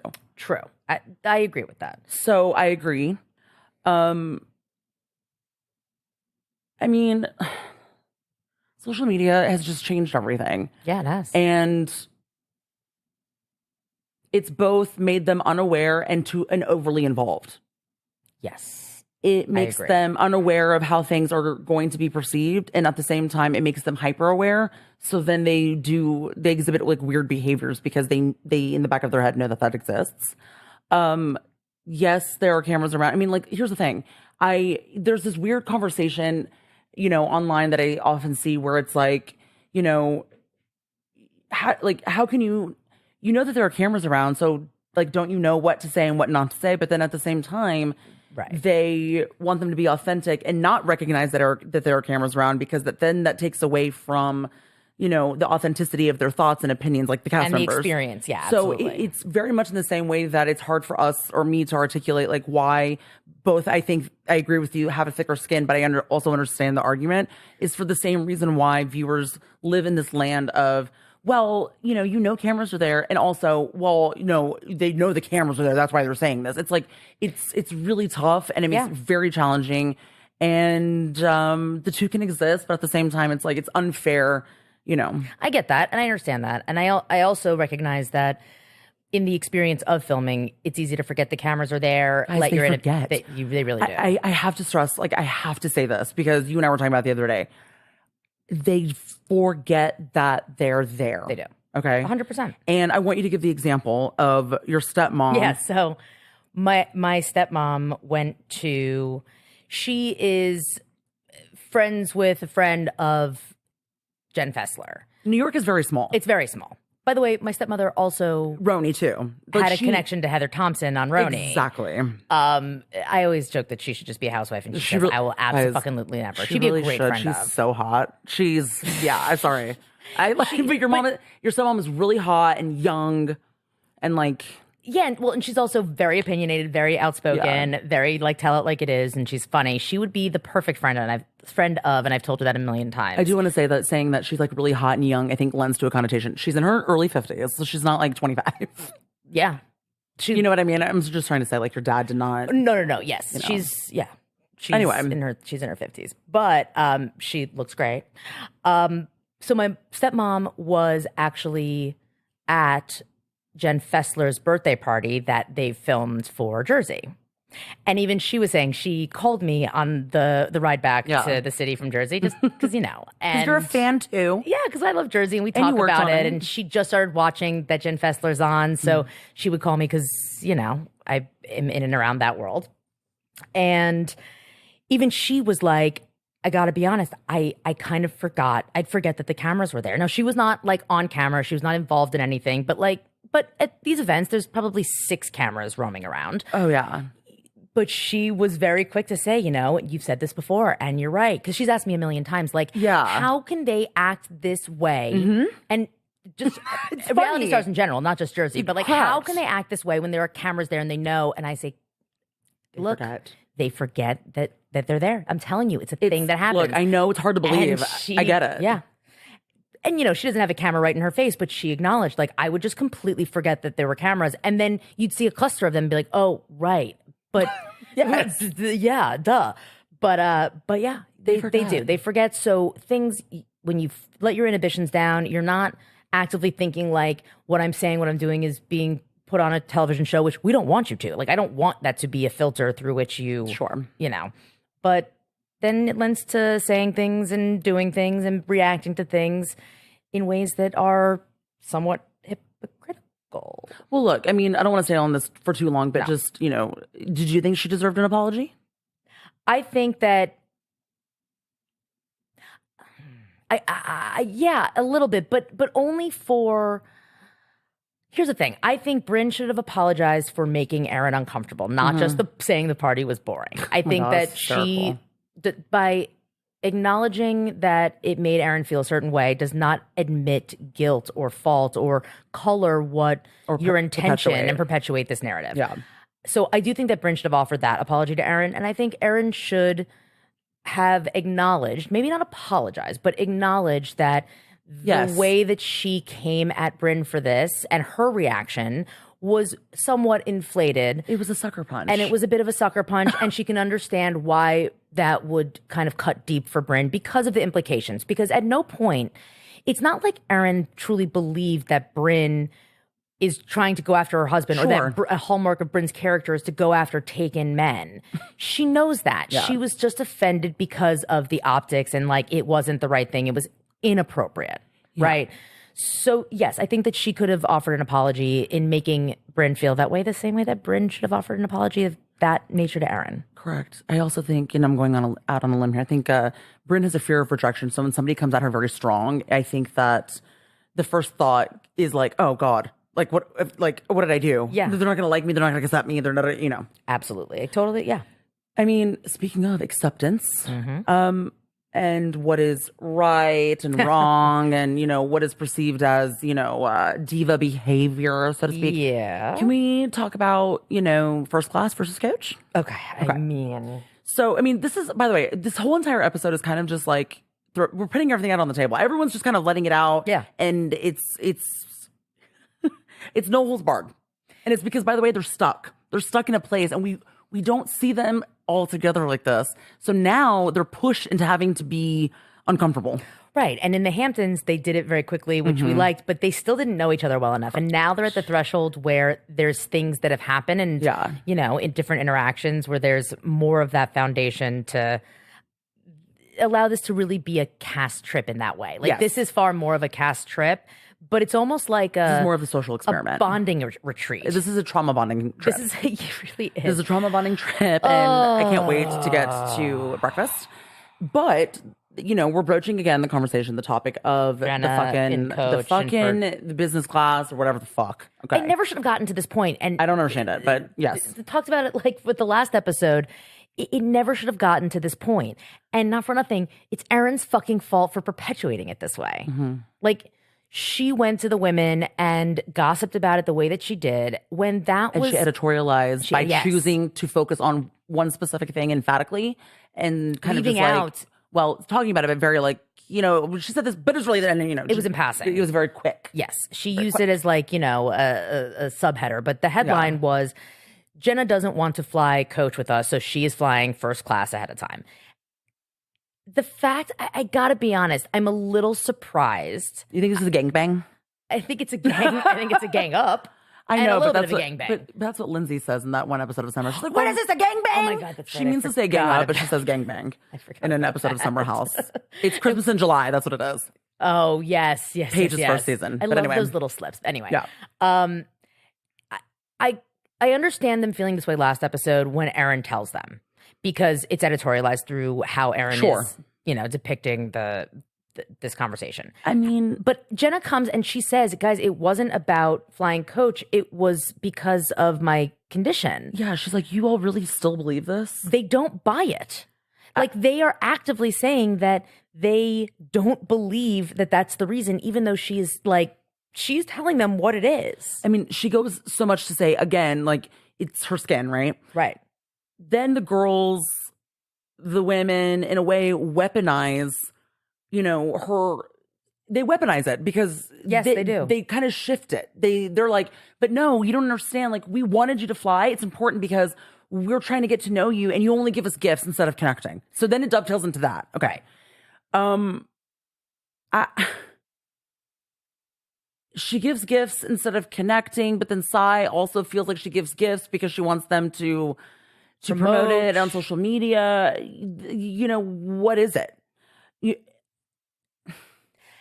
It does. She's not vulnerable. She doesn't open up. No. They're very critical, and I think it's very unfair. I think that Jenna has opened up a lot, and at the same time, I also think she's very shy. She was publicly outed. She talks about being publicly outed and how that had an effect on her, which, by the way, if you know that, then you should know that it is going to be a little bit more difficult for her to open up about her personal life. Right. We also know that her mother had Asperger's, which... Well, we find that out, yeah. Yeah, her mother... Yes, that's right, because only the viewers know. But she has talked about the relationship with her mother and not feeling, like there was a lot of emotion there. Yeah. That will make you closed off. Speaking as a person who has disorganized attachment style, guys, fun, you learn very early on that you're not allowed to be emotional. So then therefore you turn in on yourself. Sure. I personally have also been accused of not opening up. I literally, guys, I've processed my, attachment style. I open up. I'm very open. But because I'm so open, it oftentimes is maybe perceived that I'm not, there's still more for me to say. Sure. But because there's not, I can, it's easy to go there. But I think that the women are missing out on all the things that she's been open about. And in a lot of ways, I think that they hold her to a higher standard in terms of what they perceive as vulnerability because she's a public figure and they already know so much about her. They need to know more. Does that make sense? Yeah, of course that makes sense. But knowing more really is you're tapping into not just a vulnerability, but like a conditioning. Absolutely. I also think that, if they have felt for a little while now that Jenna doesn't open up and doesn't really talk about herself and doesn't share except for in these, kind of materialistic ways with the gifts and whatnot, why not ask? Well, yeah. I mean, that's what's happening here, right? Where it turns into that. Because at first, it is a fucking gang up. Like, it just is.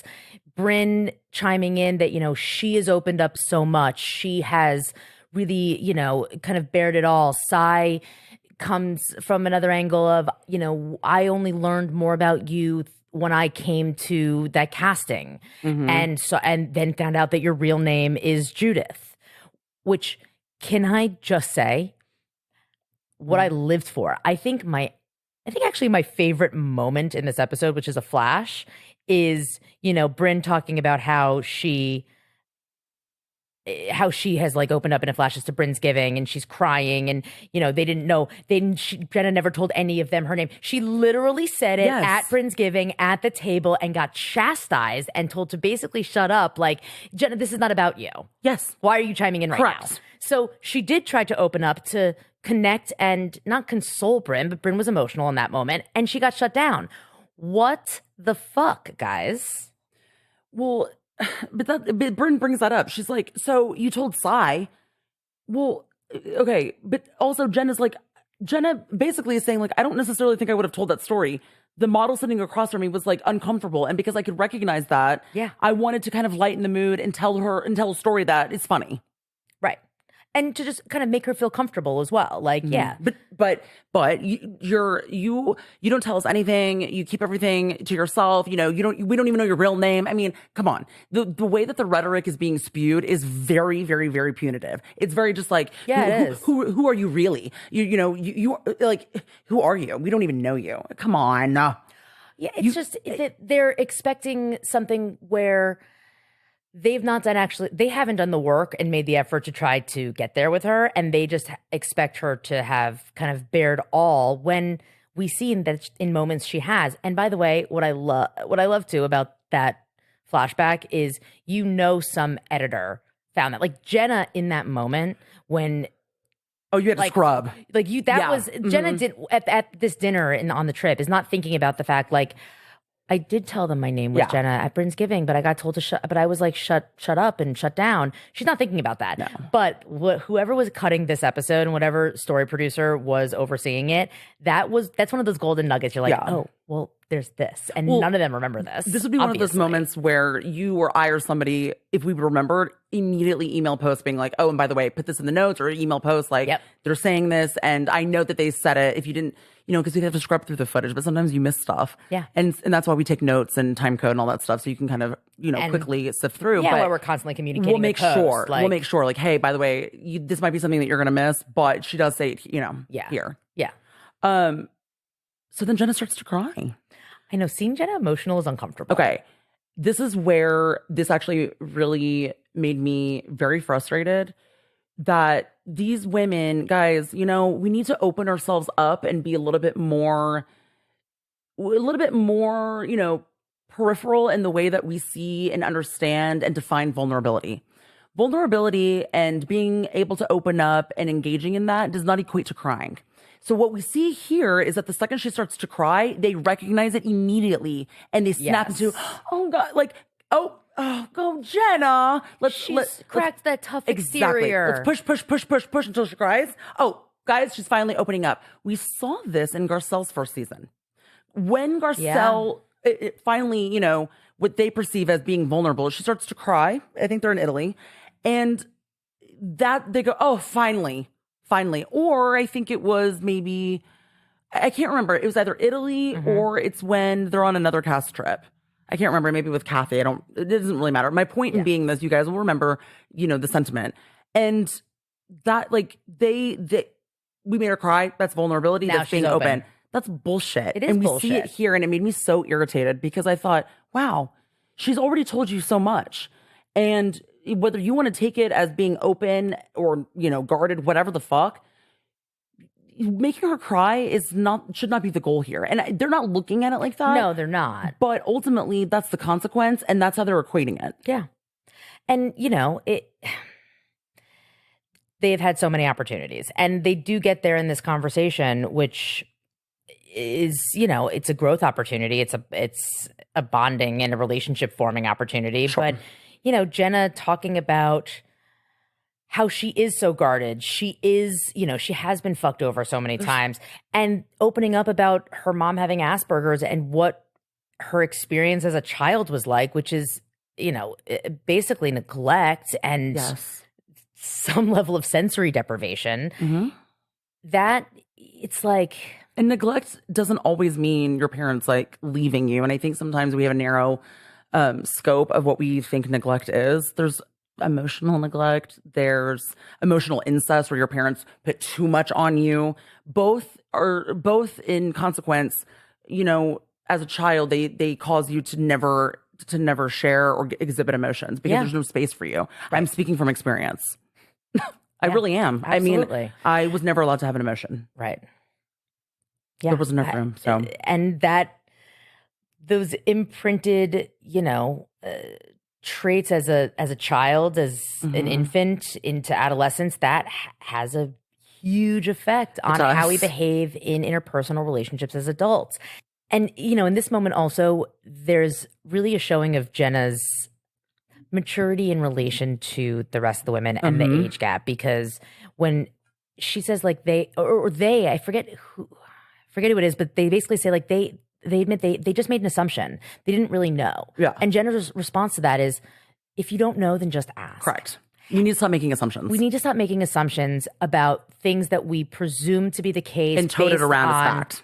And tote it around as fact. Yes. And because of how we view or perceive a moment that or a person that we actually don't know the truth behind, we should leave room for latitude, really. Well, kind of tying this back to what you were talking about earlier with cultural differences, and I'm just creating a scenario here in the same way that, well, I think the way like Aaron could obviously she is perceiving that Jenna doesn't open up, but that's through her POV where she's forced to have like no boundaries maybe at times, or there's sure.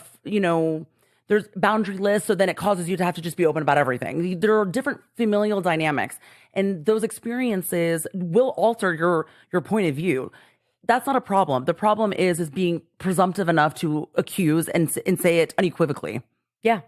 And I also think, there's an element of, if you're comparing or juxtaposing these women's past and experiences, especially those with hardship, like Brynn and Sai, they both have been in the earlier episodes far more open and raw about the hardships that they experienced growing up. And we continue to get deeper with these, but we did kind of get that laid out with Brynn and with Sai in different instances, Yes. right? And Jenna also had a very traumatic childhood. But Sai and Brynn, because of, it's almost like there's an assumption that if your parents abandon you or some really, grave circumstance, trauma surrounds your childhood, they envelop that and turn that somewhat into armor. Sai especially, if you look at it varying degrees, like Sai has turned her hardship and her childhood and living alone in fucking Queens at 15 or 16 years old, that has become her armor. And she has turned that into her own weapons to succeed in life. Yes. Brynn has kind of found this in between where she owns that and she's open about it and she, kind of emotionally acknowledges it. And that manifests itself in her being very kind of carefree seeming and floating through life, even though to be accepted because we have fear of rejection and abandonment. Exactly. Yes. Jenna had a parent who was present. She, from the outside, it probably seemed a certain way. And her looking back at her childhood, she also didn't learn about her mother's autism until she was like in her 40s. Yes. There wasn't an event. So she, instead of kind of making that a part of her, the mask that we all show to the world, she has internalized that and she guards that. Yeah. It's not something that, I'm not saying Brynn runs around and says, oh, I was, I had this horrible childhood to everyone, but she's open about it far more than Jenna is. And Jenna's childhood directly conditioned her to be withholding. And we also have to understand that Jenna too, growing up, transitioning into adulthood, also believes that because there was not an event, she doesn't understand what's wrong with her. Absolutely. I'm not saying that she has that thought, but she is. That's what I'm trying to say. She went through her entire life going, it's me. I'm the problem. Yeah. Why? Because there's nothing, my mom was there. I She was in the other room. We didn't go without, but she doesn't even know that she doesn't know because there wasn't an event to tie it to. Yeah. I see this a lot because it's very like parasitic. You don't see it, but it's happening. It like is. I was not neglected, and I never experienced a quote event, but it took me getting into adulthood to realize like I actually am not the problem, and there are things that happened that I'm like, oh, got it.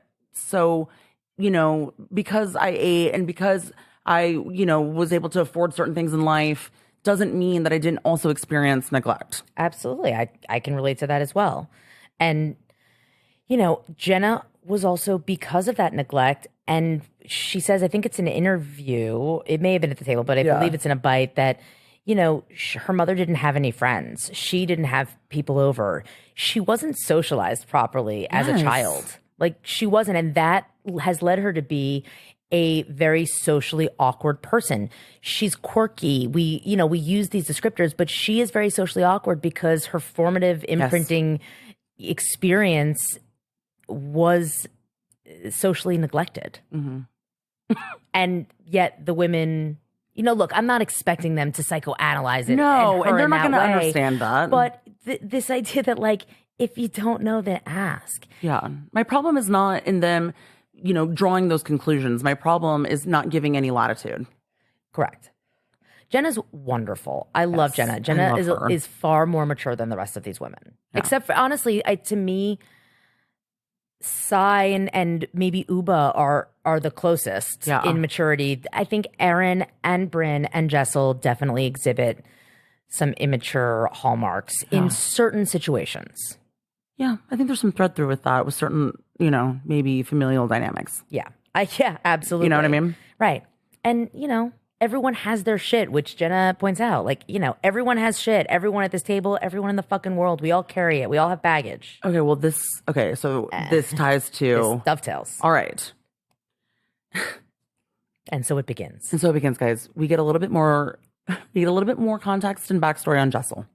Yes. We are gonna they're gonna touch on this in the next episode, but did you feel like there was an oddity to Jessel's, you know, regaling, of her history? Her plight? Yeah. I mean, her struggle. We don't want to invalidate, but I mean, okay. Here's the thing. I think that she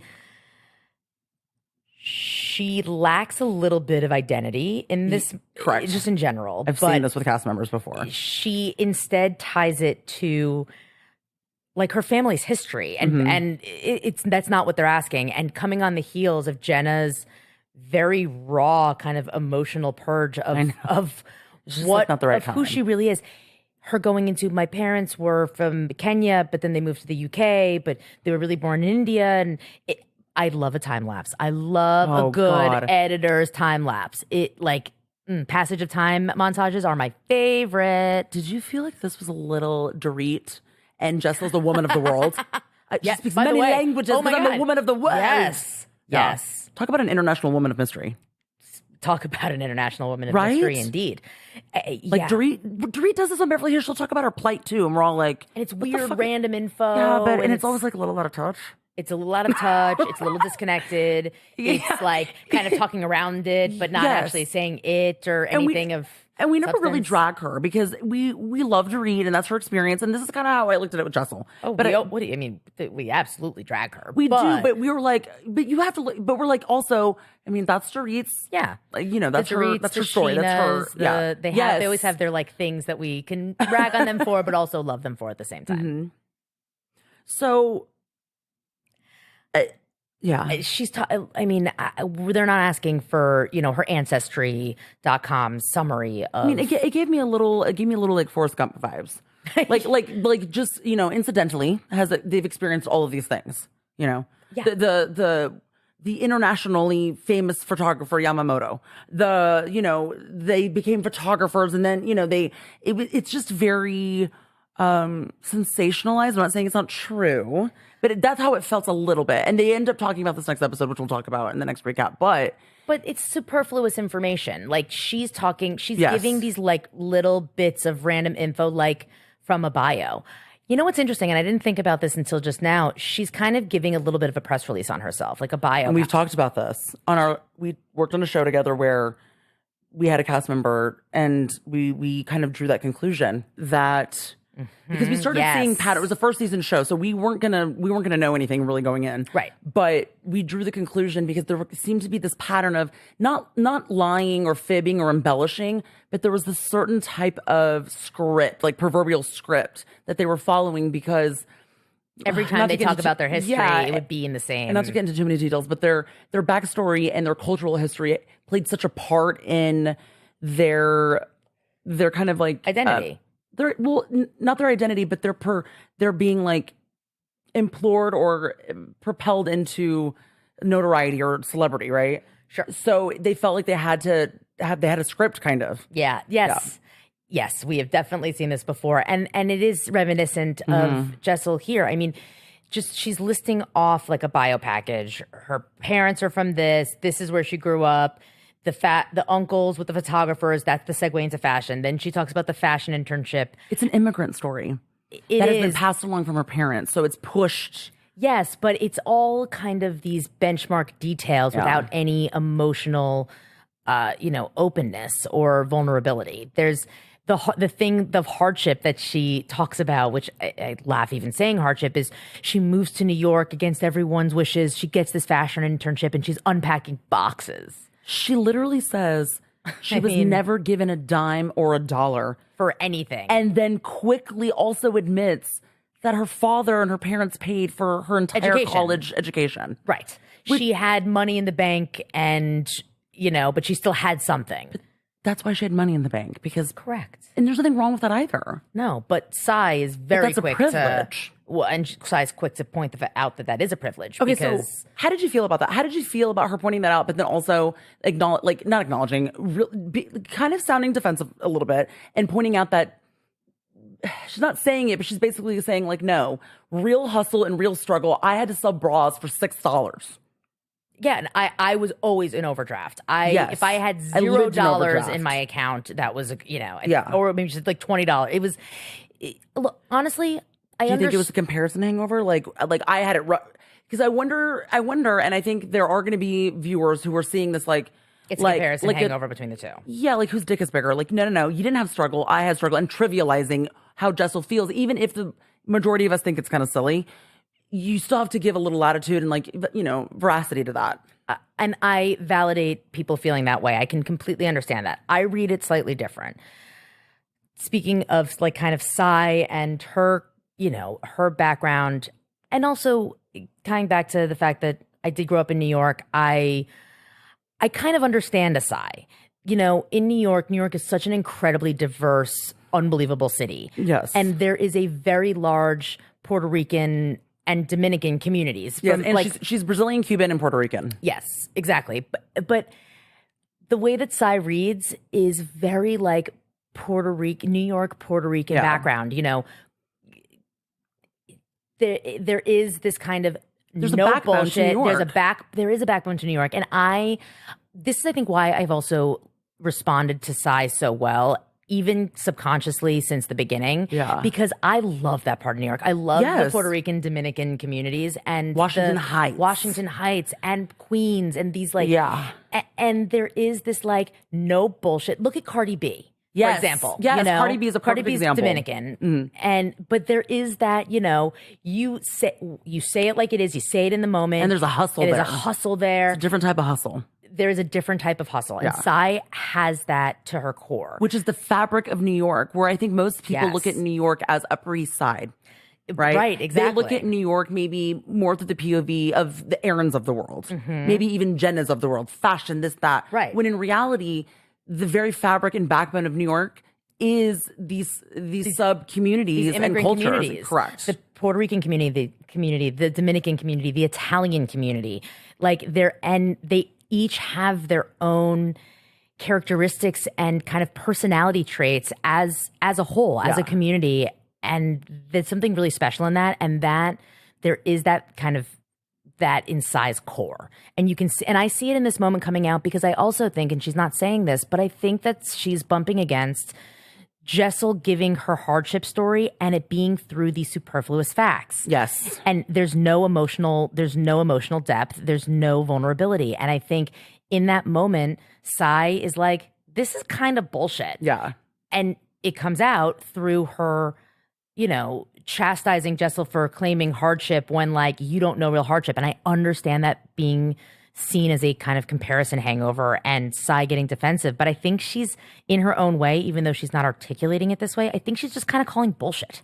Exactly. And what I do appreciate in this moment is the one person who does kind of question the overall, not truth, but tonally the veracity of this entire story that Jessel is saying is Aaron. So Aaron doing this is important because she herself is privileged. Right. So her doing it kind of lends to the credence of this is not necessarily true, right? Yes. So she does. She asks her she basically is like, you weren't catered to. Jessel's like, catered? I'm not catered to at all. And Aaron's like, really? She doesn't believe it. I don't believe that. No fucking way. And neither do I. But I don't think any of them do, to be perfectly honest. But I think if it had just been Sai pointing it out, it would be very tit for tat. But I think it's important that someone like Aaron is pointing out bullshit. I completely agree with that. Going back to the New Yorker and everyone. It is. I completely agree with that. I think that Jessel is someone who, throughout her life, I'm not saying that Jessel was rich or grew up in this kind of cliche privileged, community, but she did have privileges. Yes. And I do believe that Jessel, in her mind, growing up and probably looking at the community that maybe was around her, but she did not feel that she was in the upper echelon of. Exactly. She felt that was still her experience, yes. right? So, but in her mind, she's a hardship story. Yes. But juxtaposed in a broader scope and against some of these other women, her story, while she did experienced hardship. Her story is not, and her past is not exactly the same. And I hate comparing it because we're each made up of our own experiences and we experience our life in, the ways that we do that. And it's not to take away from that. Yeah. But I think that she has to adjust. It's a fine line. It's sometimes. a fine line. Because I'll have, we also oftentimes invalidate our own selves, right? I have either friends or even cast members, they'll come to me with what they're feeling and they'll be very quick to say like, but, I know it's not that big of a deal because so-and-so, whatever. And I do have to remind them like, I understand where you're coming from with that. I'm not going to even invalidate that thought because, when you really do think about it comparatively, yes, I get it. But because you have nothing of precedent and this is your life, you're not going to, this is hard for you because you haven't experienced anything hard. We only experience the hardest thing as the last thing was hard. Does that make sense? Yeah, of course. So it's a fine line and it can be tricky. Yeah, to navigate. It can, and I think that there's obviously it's a trigger point and a hairline trigger for Jessel to be called privileged, to that she's pampered, that she's catered to, and that's an insecurity of hers. I think because she perhaps was actually done that like that more so than she necessarily wants to admit to herself. Yes. I don't think it's admit to other people. I think it's admit to herself. I think that there's, as Jenna said, everyone's got their shit and everyone's got shit to work through. And Jessel certainly does as well. Yeah. And I want to point this out real quick. Little public service announcement. I want to be very clear here, and I was very clear in the episode that we discussed this, but I feel like this was kind of perhaps turned into, I mean, maybe I'm overstepping when I am saying this, but I think what I said in one of our episodes was like kind of turned into a talking point, AKA, like I'm going to send this information in and it's going to be maybe like a blind item. Pointing out that Jessel rents her house is not anything outside of, I just wanted to tell that New York story. I wanted to tell that story of like, you're moving to New York and you're trying to figure it out. You're going back into your career. You're 40 years old. You just had kids like that. It was only to reference the importance of telling that story. To drag her because she simply rents is fucking problematic. And that is not the story that we are trying to tell here. Because it kind of turned into that. And I feel bad. And I'm looking too deep into that, but I don't know. I feel responsibility in saying that I don't give a fuck who rents. New York, everyone rents in New York. That is not what's the word I'm looking for? Like that's not a sign of it's like not. that is not like a like. Look, if you own your place in New York, that is fantastic and that is rare. Yeah, but you had to buy in like the 70s, okay? But many very wealthy, successful people rent in New York. That is just fact. I mean, you're paying $15,000, $20,000, $25,000 for an apartment a month, $10,000 for an apartment a month. Correct. You could just be paying a mortgage. Yeah, I wasn't trying to insinuate this is like a Kim Zolciak thing or like anything of. No, Jessel renting, who cares? But I do think that I agree that there was a missed opportunity in saying that, and look, she's saying that she's just recently moved back to New York. She's lived in New York before. Yes. We're not saying that she hasn't, that she's fresh new into town and has not, doesn't have any familiarity. But she has lived elsewhere as well. And she, I think that she did move back for this and they're renting. So what? No big deal. That is a beautiful fucking apartment in an unbelievable neighborhood. That apartment is at least $15,000 to $20,000 a month. No question. Without a shadow of a doubt. Like she's not, they're not desperate for anything. They're looking at, looking at private schools for their pre-K kids that's $60,000 a year. They're fine. Yeah. Pointing that out it's not like, there's something amiss, there's something going on behind the scenes. No, it's just that they're leaving a portion of her story out that would actually be really interesting because as we're talking about this episode, and I know that we're talking a lot about the dinner, but really I think thematically it's thematic, but I'm also wondering if Post kind of did this thematically intentionally, and I hadn't thought about this before. Maybe. They're kind of doing a deep dive into each they are. woman, each of the cast and their origin story and their origin stories. They really are. They like, are. We kind of start with Bren, and then we moved into Jenna, and now we're to Jessel. And so we are kind of approaching it from that. And then we're going to go back standpoint. to it the next day. And we go back to it the next day. But there was a lot of breathing room. There wasn't a lot of scenes. And yes, it's a trip. But it did lend itself to kind of these deep dives into the women. Yeah, it did. I don't remember where I was going with that. I think that's it. I think you had an aha moment. Yeah. By the way, I think that's That's probably all it it. was. You just had an aha moment. Guys, I got a little high. It's okay. Oh, yeah, we're smoking. Yeah. Okay, so it's next morning. It is the next morning. We've got Jessel and Ubet. Oh, Wait, what? can What? I'm sorry. I have to interject before we get to the next morning. The drive back and the WAP. Oh, my God. Well, I forgot Okay. about that for a second. I just looked at my notes. Do you believe that Aaron doesn't know what that is?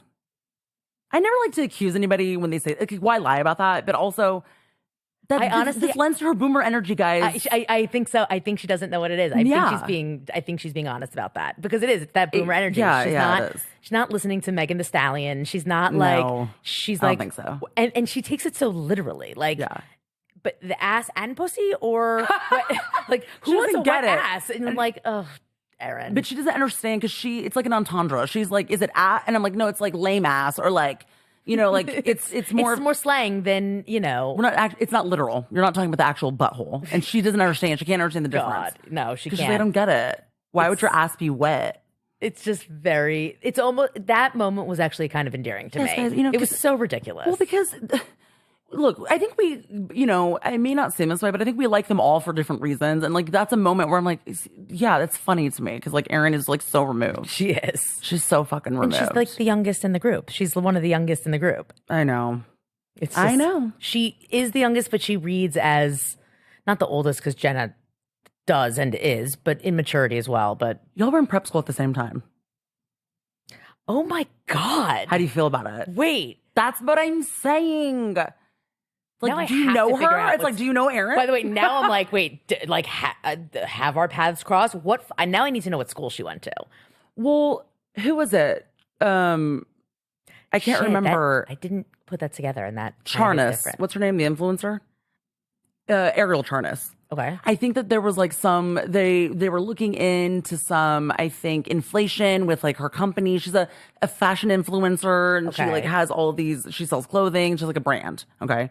Remember I pointed out to you, I was like, Charnas.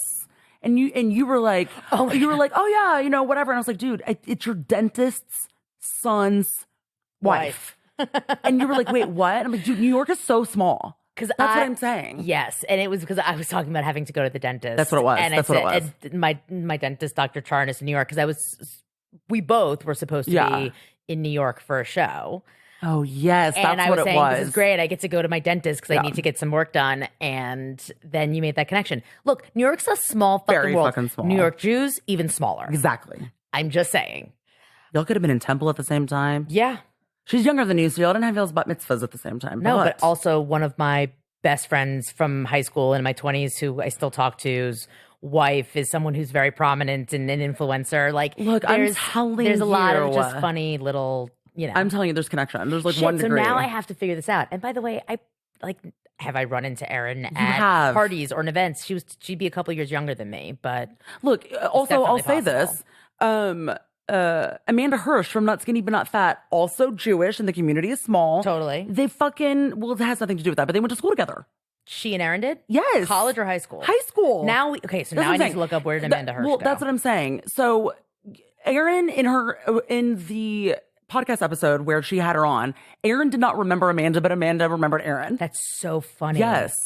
Okay, I have to Google Also, this. Israeli Jews, even smaller community, and both Amanda and I may be mistaken by this, but I think isn't Erin Israeli? Yes, she's Guys, Israeli. it's very small in these communities and subcultures. Yeah, the community is incredibly small.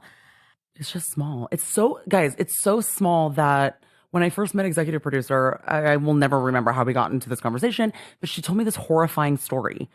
And it ended up being covered in an episode of The Age of Influence, and it's Swiffer Girl. This shook me that the fact okay. that it shook me watching this episode. Here's what I'll say. We're not going to get into that because we'll be here forever. But Google Swiffer Girl, and you're going to get the story, and it's horrifying. It's disgusting and horrifying. But executive producer told me I told you about before this this was long ever time a ago. thing that was like publicly known. Yeah, not for nothing. It was scrubbed from the internet. It was for a long time. It was so horrible. So anyway, it was covered in one of the anthology episodes of The Act of Influence. I think it's the first episode. It is the first. Yeah, and it's on Hulu. So if you want to watch it, you should. The first episode, and it it tells a larger story of this poor child, was a victim of an awful, awful, awful, awful internet like crime, and how that kind of perpetuated her into, a lack of sense of self and an identity crisis, which again, thematically, all of these women grew up with social media. I think that we can easily say that they all have a little bit of an identity crisis because social media has kind of, it's shaped how it has. So we're seeing a little bit. Yeah, and, we are. And how we talk about our backstory, our origin story, who we are, et cetera, et cetera. Yeah, and Jessel's giving a highlight reel and Sai's not having it. Well, no, not at all. Not at all. No. Okay, next morning. Uba and Jessel. Jessel really feels for Jenna. She's like, what the fuck? Like, I would have been so upset. I would have like thrown my beef tartare. I know. Okay? They both do. They were both kind of like, what the fuck? And she's confused why Brynn is saying that Jenna needs to be more open. And, there was a missed opportunity and at Thanksgiving. And Jessel is literally the only one who points out, well, we were saving the space for Brynn. Right. No one really could have a feeling outside of Brynn in that moment, which was by design. It was like to sell it. It was for Brynn. But yes, but also I do have to also be fair and point out that is great for Jessel to say, and I agree. But she was also the only other person who got shit the night before. So her very firmly being on Jenna's side is not surprising, even though we are too. Yeah. But I think that there is, both things can be existing at the same time. Yeah. But yeah, I mean, I think that Jessel's onto something. I think Jessel is onto something, guys. I will say that. I do. Yeah. I think the one person who's not onto anything in this moment is Aaron admitting and thinking that Brynn's apology was heartfelt. I'm like, Aaron, out of here. Aaron, for as astute as you have presented yourself to be, and I believe you are, you really think that that's heartfelt, Aaron? No, I think that it's not that it makes it untrue, but I guess I have to say in my own personal opinion, I did not read Brynn's apology as heartfelt. I think her apology towards calling the party boring was heartfelt, but she kind of was like, okay, I'm fine. I'm sorry for Abe too. Like, that's the energy that I got. So I'm like, okay, Aaron. I thought it was funny. I think that Aaron kind of takes on a little bit of this kind of big sister mentality to Brynn in their dynamic, That's what I was saying with her older sister, but also in the way that just the two of them interact. Like, she gets offended by something and then she's like, oh, well, it was heartfelt and we're good again and it's okay. And I think she always wants to feel connected to Brynn. Even from the beginning of the season when there was the stupid catch gate, it feels like she doesn't want to teach her. She wants to teach her, but she does always want to make up. And then, we see this, we'll talk about this more when we get to the end, but even at the end when, Erin feels so bad that she made Brynn cry, she wants this closeness, but then she also can't miss an opportunity to be the moral authority. She's harsh. She is harsh. I agree with that. We know people like this. And she's judgy. They love you to death, but they just will say whatever. They will. We do know people like this, and she is one of them, for sure. 100%. So whether she thinks it's heartfelt or not, I think she's kind of just saying that because she wants to move on and she wants to sweep it under the rug. And she's like, I will take what I can get. And Brynn comes down next and, they hug it out and they're so happy that they're good and they're getting along and they're all getting ready for breakfast. They're all getting ready. They're doing their breakfast. We're all going to eat again. Sai's very happy. Well, there's no activity on this trip. It's just eating. There literally is not. It's just moving from one table to the next. Their activity for the day is going to the beach. Yeah, and we get a little bit of that. Not a whole lot, but it's a montage. Yeah, it's very montage. For the most part, except for like a couple little beats that are hit. Yeah. And it was cute that the topless photo and the playing around photo. Oh yeah. But yeah. Well, they all come downstairs and they're all getting ready, so they're all in bikinis. Right. This is when Jenna, she's uncomfortable. She says it. She's like, I'm so uncomfortable. The women are so beautiful, and she hasn't worn shorts since 7th grade. It's triggering. It is very triggering, and it was a long night, and I think it was a lot for Jenna the night before. I'd say today's a bit of an emotional hangover. Yes, very much so, because as soon as Brynn asks her how she slept, Jenna, I think, starts to cry, and she meditated. It kind of comes out of nowhere. It does, and I think that she's just feeling. I think she just feels like, God, these women really think one thing, but it's really not that. Like, I'm so uncomfortable right now. Misunderstood. Very misunderstood. Very.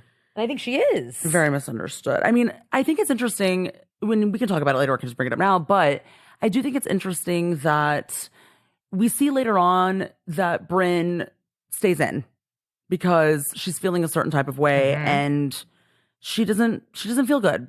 I think she's feeling emotionally spent. I think that she just needs to have some alone time to kind of process, this trip. And guys, cast trips are a lot, okay? They're a pressure cooker. They're very emotionally taxing. And Sai is very understanding of that.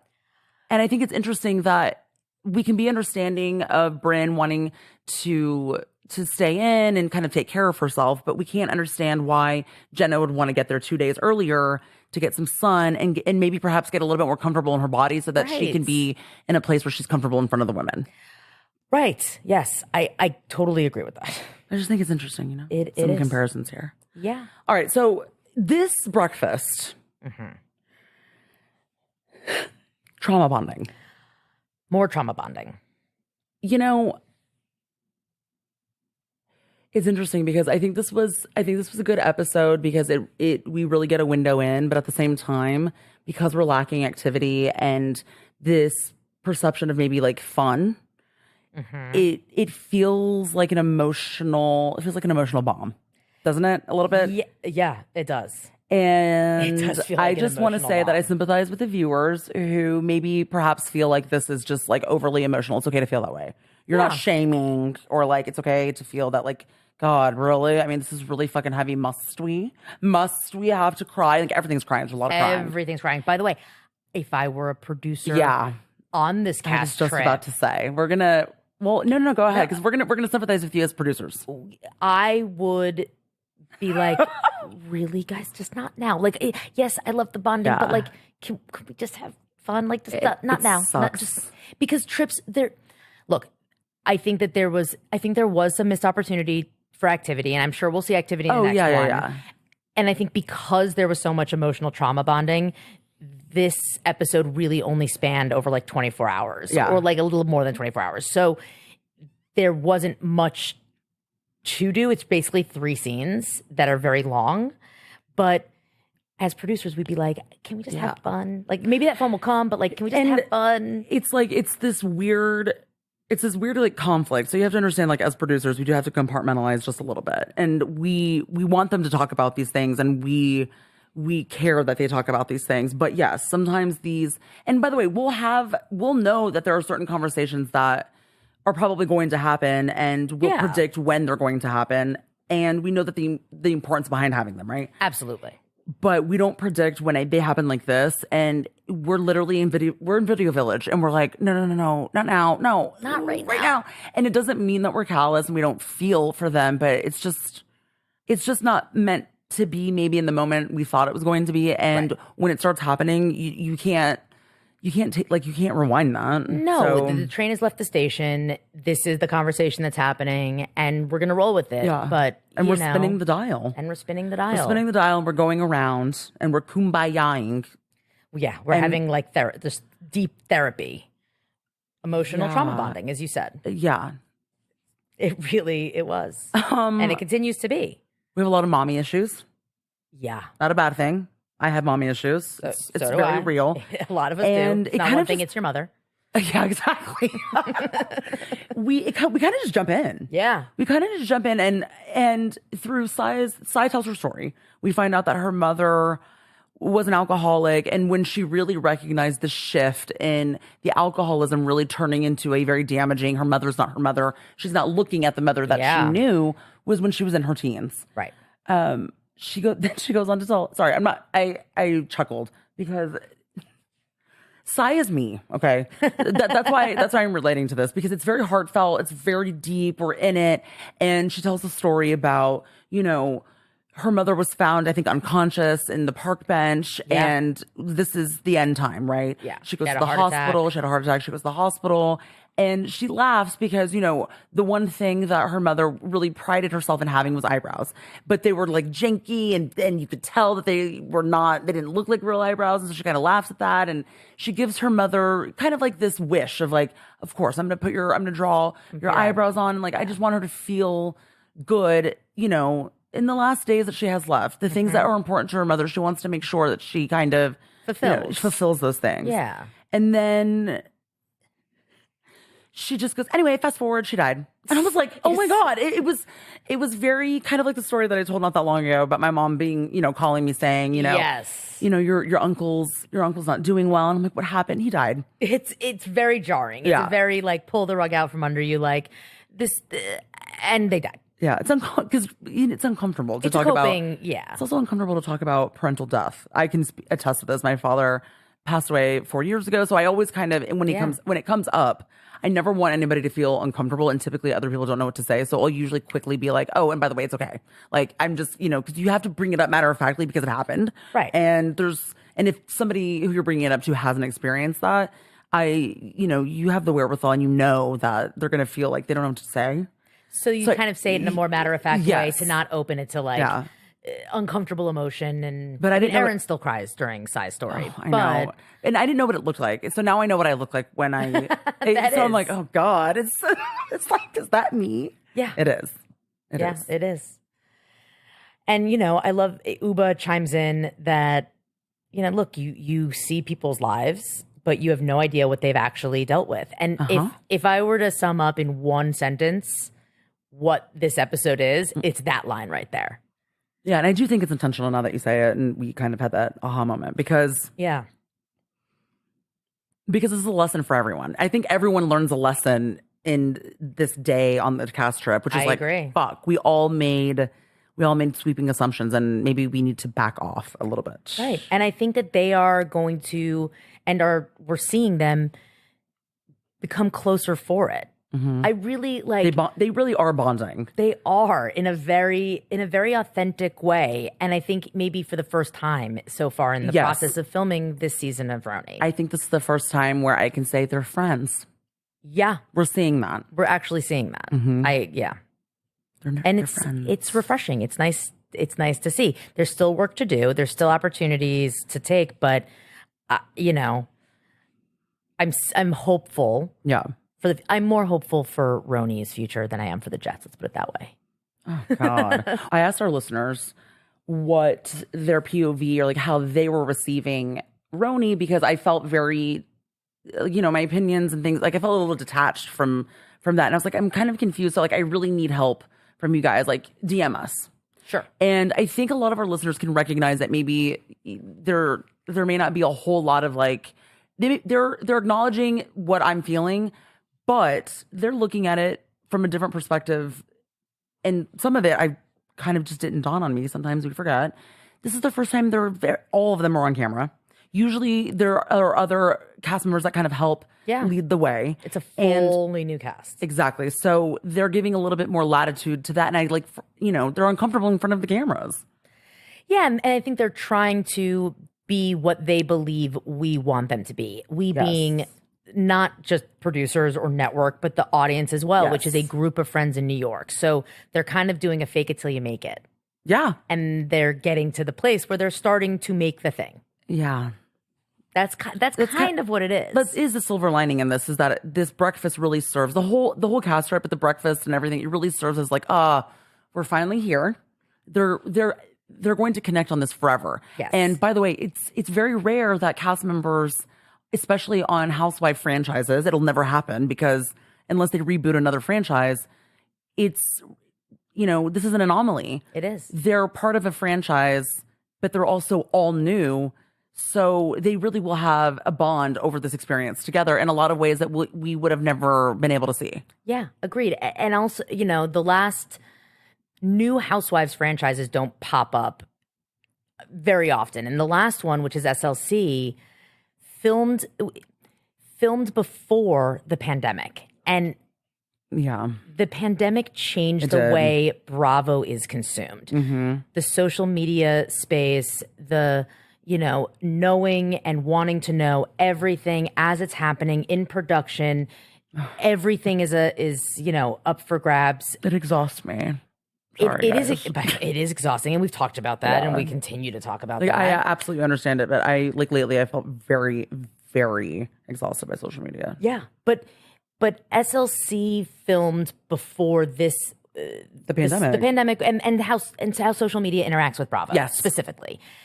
So they weren't in their first season. Yes, there's a decade of Housewives on the air of several different franchises that they can look to for, reference. But the experience is different. This new RHONY cast, they're younger, which we talked about, but also having started this show all new without any, as you said, and the shoes they're filling. And the shoes they're filling, the iconicness of this franchise, the pressure, and knowing that, the way social media and the viewers and the fans and the content creators and the podcasters, how we all interact with them, there is even more pressure on top of what is a monumental amount of pressure with it being RHONY and what RHONY represents in the Bravo history and in the history of reality TV. And let's be clear here to our listeners and viewers and content creators and everybody, y'all are all responsible in this too because of y'all's response to there being the reboot being with new cast members. And I'm not shaming, I'm not chastising, but I'd be remiss if I didn't point that out because the response to this was not this. It wasn't with open arms. No, it wasn't. And I, by the way, I understand that because we were robbed of understanding and knowing that would be the last time we were ever going to see the people that we grew up with. So I get it. 100%. I was pissed too. Same. So Bravo also is responsible for this. Look, but the only people who are not responsible for this are actually this cast. I know. They got cast on a show. They are going into this experience. They're excited for it. They know that they have big shoes to fill, but they weren't, and they had nothing to do with us being robbed of some sort of finality or goodbye for the RHONY that we grew up with. Mm-hmm. So we head to the beach. Yeah. Which is no, I'm taking a deep breath. Well, everything that we just said and all the growth and all the kind of good progress just feels like it's one step forward, two steps back. I hate that I'm here. What happens at the beach. I hate that I'm here. I hate that I have to bring this up again. But what is the fucking obsession with Jessel and her sex life? I need this to stop. I need to stop, and I think we need to be done with this conversation. I just can't understand. And well, I mean, I can understand because Erin is giving me boomer vibes. It tracks that she is very concerned about this, but it's like, let's get her wasted so we can, okay, let's get her wasted so we can take pictures of her naked and send it to Pavitt. If you're just kind of looking at that whole statement as a whole, you understand what the intention is. But guys, why are we associating getting wasted and then we can take naked pictures? Why couldn't we take naked? If this was something that, you know what I mean? But that's the boomer energy. She thinks that you have to get her wasted. She may not mean it in truth, and she may mean it more proverbially, but again, she's associating that we have to get her wasted for her to be naked. And it's just, it is boomer energy, but it's also very immature. Yes. The fact that they're going back to this conversation, it's enough already. Who gives a shit? Jessel and Pavitt will have sex when Jessel and Pavitt have sex. Okay, well, it has no bearing on any of your lives. Well, she thinks that she needs help because she says, Jessel told me that the only way that they have sex is when they're on vacation. That's the only opportunity that they are ever able to have sex. And they haven't been on vacation. So because they haven't been on vacation, that is literally the only reason why that they haven't had sex. Okay. Mm-hmm. So she doesn't understand that because she's like, why can't you just fuck in a closet? Well, first of all, I don't know about you, but who the fuck wants to fuck in a closet? Seriously. What is this? Are we at a frat party?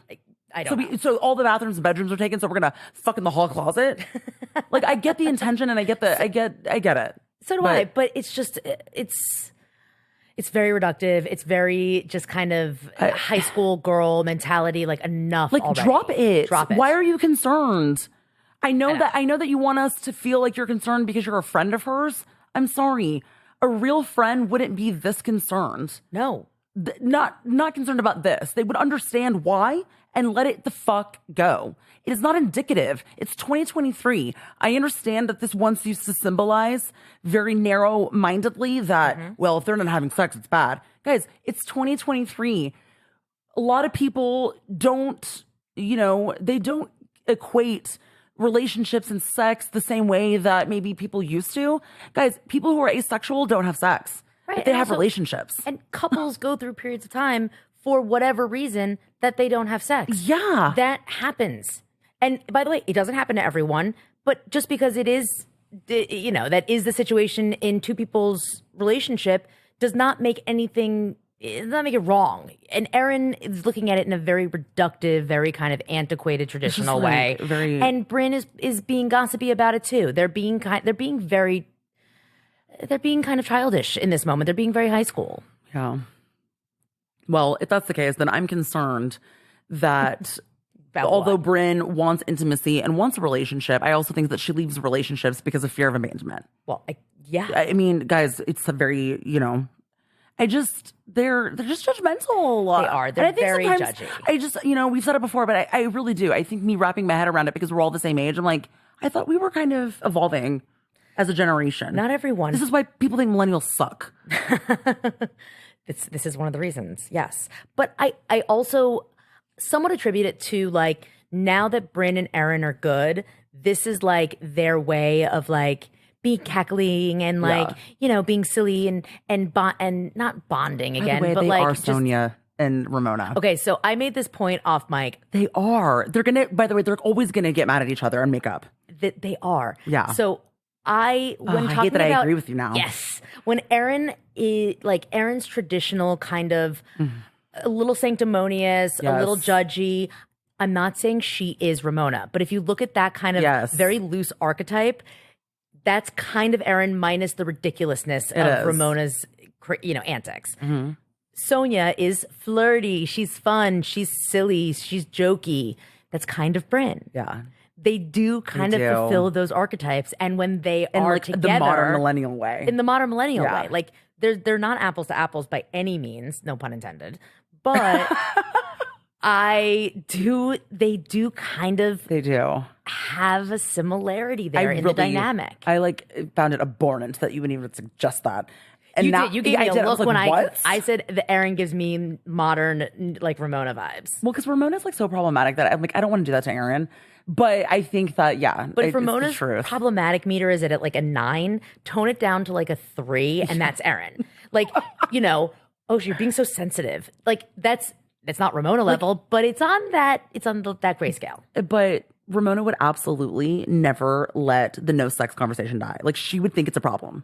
Correct. And here we are. Yeah, it's true. Okay. I hate that I agree with you. Oh, I feel a little validated. I'm a convert. I'm a convert. We're at the beach bar. I can't escape it because I'm like, guys, I obviously make notes. So I'm following my notes and I'm thinking, okay, what's our next topic? And I'm like, why can't I escape Erin? And because the next topic is,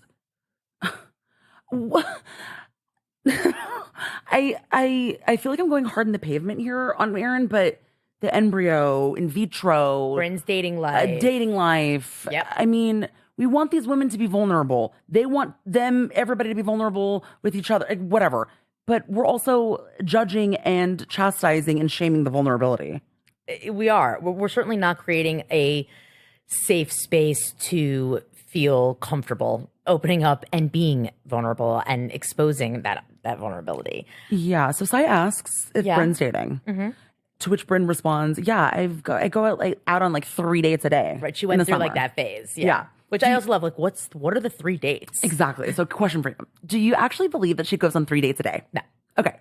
So, got it. So when she goes on to explain about fertility and what her trajectory is for that, she was going to freeze her eggs, but then they were like, no, it's more viable if you do an embryo, right? A fertilized embryo. So, which is like a double. That's saying the same thing. It's redundant. But in saying that, she also was like, yeah. And they were like, oh, well, if, it's more viable, you should do this. And they were essentially asking me right then and there, like, who's going to be my donor and specimen? Just put down the name. Just put down a name. Now, before Erin even gets to the, like, that's a lie, I naturally took that as not necessarily how it happened, but more as like, in that moment, they're telling me that it's more important, it's more viable. This is all like, basically, I'm creating an internal dialogue for Bryn. Yeah. But, I'm 36 and like, they're basically like, you need to tell us who the donor is now.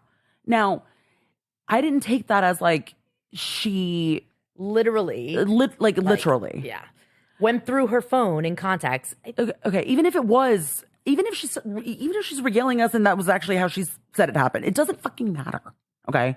Use some common sense. Use common sense and also shut the fuck up.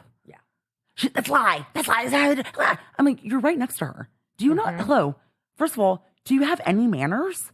It's so there are fucking no manners. rude.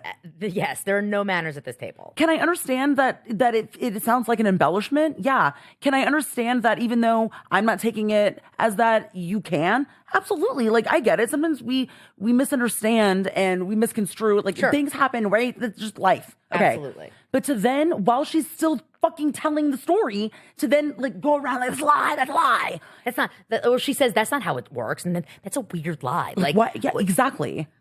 Why do you fucking care, Erin? Also, you have not, to our knowledge, gone through a fertility journey. In that, no, let's be specific. Like an embryo. Fertility journey. Embryo fertility journey. Yes. You, I think, at the table or in an interview, say that you have a lot of friends who have. Correct. That would lead me to believe you personally have not. Right. Correct. Exactly. So why the fuck is it your business, and why do you care so much? It's Erin having to having to correct and having to. I need her to stop have a little bit of be the authority. I can't stand that shit. Guys, if you can hear it in my voice, because it's triggering and it's like visceral for me. Yeah. I cannot stand that. She always has to be right. She always has to be the smartest. Yes. It's infuriating and it's insufferable. Yeah, it is. Because it's her worst quality, I think. It is her worst quality. Like, this whole episode. Yeah. I was so happy to see that other people felt like this was a really bad episode for Erin. Yeah, same. Because then I don't feel so bad because she is tied around a lot of the things that we're talking about. And I was pissed. I was outwardly on my couch watching, pissed. I literally was like out loud, shut the fuck up. Shut up. Right. And Erin's telling Brynn that, I just think that's a crazy story. That's a weird story. And Bryn's like, yeah, that's why I'm telling it. What happened, in all likelihood, was Brynn goes to this appointment. She does the intake form. And then whoever it is, the doctor, the RN, whatever, basically says, look, embryos are more viable. If there's someone that you're thinking of, why don't you put down a name? Or because she may have someone. Because she may have someone Correct. in mind. Correct. Whether she's in a relationship, it's a friend, it's whoever. She may or may not. They're just giving her the option, guys, just in case she's been thinking about it. Does take that weird. Maybe that person tonally said it a little bit more like authoritatively than it should have been, with like less. We know how people at medical facilities operate. They're very callous. They're very just to the point, and there's no bedside manner. There isn't very often, right? So, and then Brynn adds in a funny of the scrolling and the this and the that. Brynn's acknowledging that it's like a little bit of a weird Guys, this story. is the woman who says, if you wrong me, I'll date your dad. If you make me mad, I'll date your dad. Exactly. Guys, come on. It's just, Erin's not having a great episode this week. She's not. No. This was not a great moment. Who cares? And it hurts Brynn's feelings. Like, of course it does. Because now you've now, in the span of a few weeks, questioned her integrity in, going after married men, going after / your husband. And now also that you're lying about children, when these are literally the two things that Brynn carries the most insecurity around. I know. She is avoidant of relationships. Not avoidant of relationships. That's not true. She's is fear of rejection and abandonment. So she terminates relationships early. Exactly. But she wants to have a family and wants children. And you've now put both of those things, not into question, but you've kind of attacked both of those things in some capacity. And that sucks. And I feel confident that I know Brynn's attachment style. And if I'm on the money, she also puts a lot of importance into professionalism work, like, because, certain attachment styles from, childhood trauma and conditioning, they manifest in your career is very important. Yeah. And, she goes above and beyond because she wants the approval. Yes. I think she has a fearful, avoidant attachment style, if I'm being completely truthful. Very, like, essentially my attachment style, a little different though. It's there because there can be variation, so it's not exactly mine, but I do think, so, you fear loss of autonomy. You fear losing your independence and identity. You're right. Which is certainly, and I think and I think that plays a part in leaving the relationships early, fear of abandonment, rejection. So she wants to, figure out her figure out her shit. Yeah. And Erin saying that she's telling weird It's just so fucking rude. lies. I just like, and this, by the way, this is where we get the so sensitive. yeah. This is it. It's not at the dinner, right? But Bryn calls her on it. They literally just kind of got to a good place less than 24 hours before. They're going to do because they're Ramona and Sonia. They're going to go back and forth. It's, Erin says shit like that and Geez, so it's sensitive. So sensitive. Okay, defensive. Yeah. Well, Bryn gets emotional, so that triggers Erin to now realize that there's something she went too far, and she apologizes for using the word lie. Yeah. But, I think Erin gets accused of being sensitive in her familial dynamic. Yeah, she threw, yes, 100%. I do. I think that there was projection here. I think Erin's sensitive.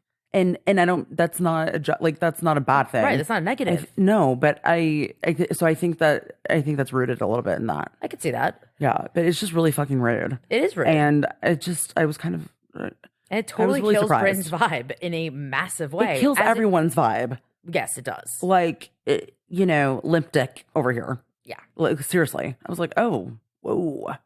Everything just kind of crawled up in, You're like, yeah. I just, cool. Uh-huh.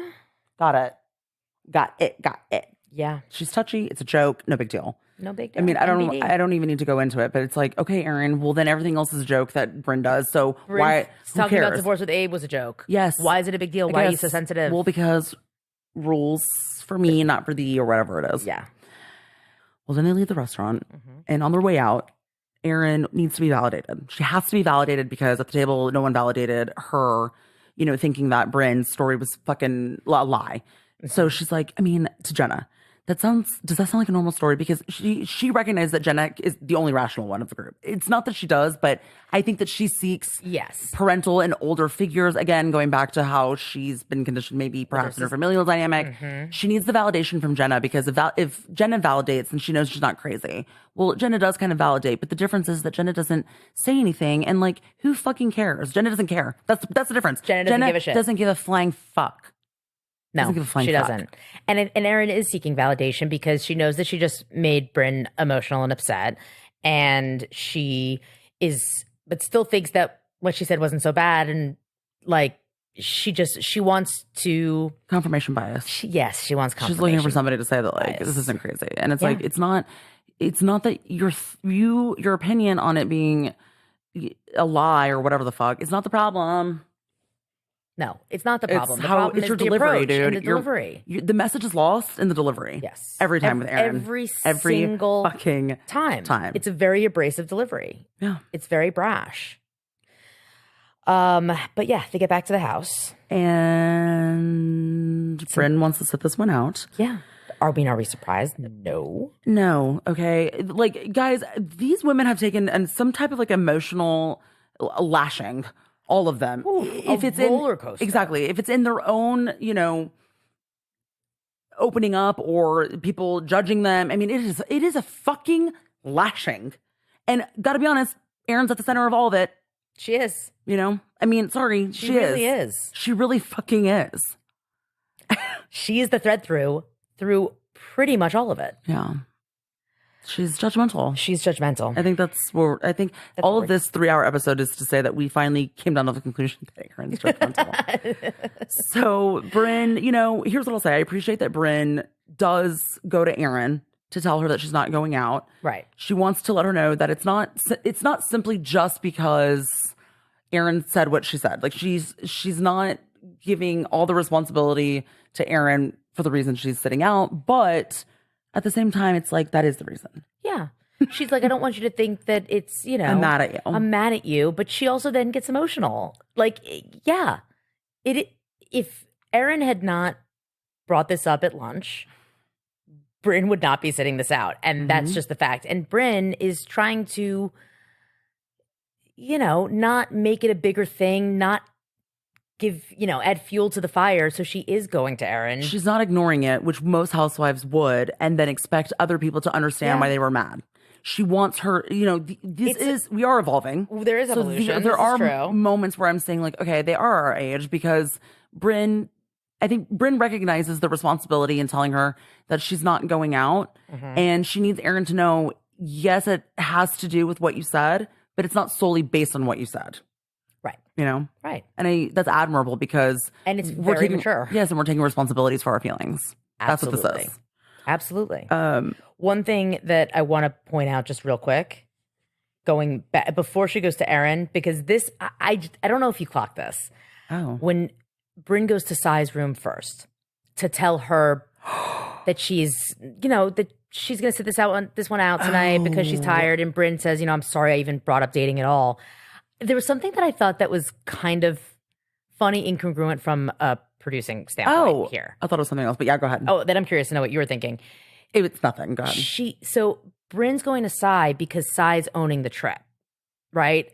Which, okay, keeping with the authenticity, Sai's the host, whatever. Yeah, I forgot that. But what I found so funny is back at lunch when they move from the beach to the beach bar and like go and sit down, the food just shows up and they're all like, "Oh, the food's here already? Where'd all this come from?" As if they didn't order. Well, we know they ordered off camera with producers, and producers put the order in so that it's ready when they land. But no one on camera was like, "Oh, I put in the order." They all just acted like, "Oh, I wonder how the food got here." But yet we're keeping like that to me is such like I a think little. It's funny. I Guys, doubt anyone picked up on Sai it. Sai gets to take credit in a way for having all of the food and all the things that she gripes about, right? She kind of gets, she does. She gets to take credit for having it all put together and organized and ready and everyone served, when in reality, she did not do it. No, of course not. But so it's a little unfair in a way. It is. I just found that little kind of incongruency funny because no one, because what would have been great, even as a pickup line, and I'm honestly surprised they didn't get this as a wild line in interview later, when they say like, "Oh, how did all this food get here?" when they sit down for lunch, having Sai said, "Oh, I ordered ahead of time." Yeah. But she doesn't. It's magic food that appears. But yet Brynn has to keep up the charade of telling Sai that she's not going to dinner because Sai's the host, and it's the like. Well, they showed up and food was there, like ready to go. And there's a lot of like a little like moment. I don't know why. I just clocked it. These are the little things that we kind of noticed that. I know, and then I took it to some other fucking level. Sorry, guys, some like other philosophical, like deep fucking scientific level. I'm like, but Sai gets, but she does in a way. Sai's trip. The one thing she said to producers is there better always be fucking food because I want food around. And there's been food. There is. There's been food. Yeah. So. In Brynn kind of, in her vulnerability and talking to Erin, I again have to clock this because Erin's response is like, because she sees her crying, she goes, "But Brynn, you're so beautiful."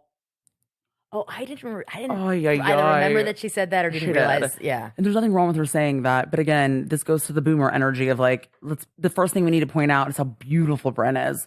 Well, that can exist, but like, there's nothing to do with what we're talking can about. Can we look beyond? Yeah. But those are things that it rolls off the tongue. She's not thinking about it because it's conditioned. That's her experience. Yeah, absolutely. Look, everyone's like emotional nerve centers are a little raw right now. Everyone has done some emotional purging. They had to experience filming a cast trip all under one roof. Like, this is the first time they've ever experienced this. And they're getting to know each other. It's a lot, guys. They all have... It's so much. They have baggage that they're, unpacking on this trip. It is a lot. I really do hope that there is levity next episode. I know there is some drama. I hope. I need to know, what is going to get Uba pissed off enough to rip the glasses off of Erin's face? I don't know, but we have this entire podcast recap to I think we can. By the way, you know what I mean? I'm like, who knows? It could be anything. Fucking knows? Yeah. Did she say something about Uba's mother who passed away? Did she make some big judgment? She says something like, oh yeah. I mean, I think. By the way, that's a dumb question to ask. Well, it's not. I acknowledge that it is because Erin says things without a filter that offend people or hurt their feelings. She is doing the most. She's doing the most and not even realizing it. And I'm sure she's watching these episodes back. And guys, this is eye opening it's a learning experience about ourselves. You hope you have the cast. It goes one of two ways. You have the cast who's just like in denial of who they are and how they are, and everything's fake, and they're like, they blame the edit, whatever. And then you have the other people of the mind that they learn so much about themselves. Absolutely, and you without a doubt do. Yeah, so hopefully Erin's learning a lot, or not. Who knows? I hope they're all learning a lot, and they're filming the reunion tomorrow, I believe. God, God bless. Curious. God bless Mazel Yeah. to you all. Vaya con Dios.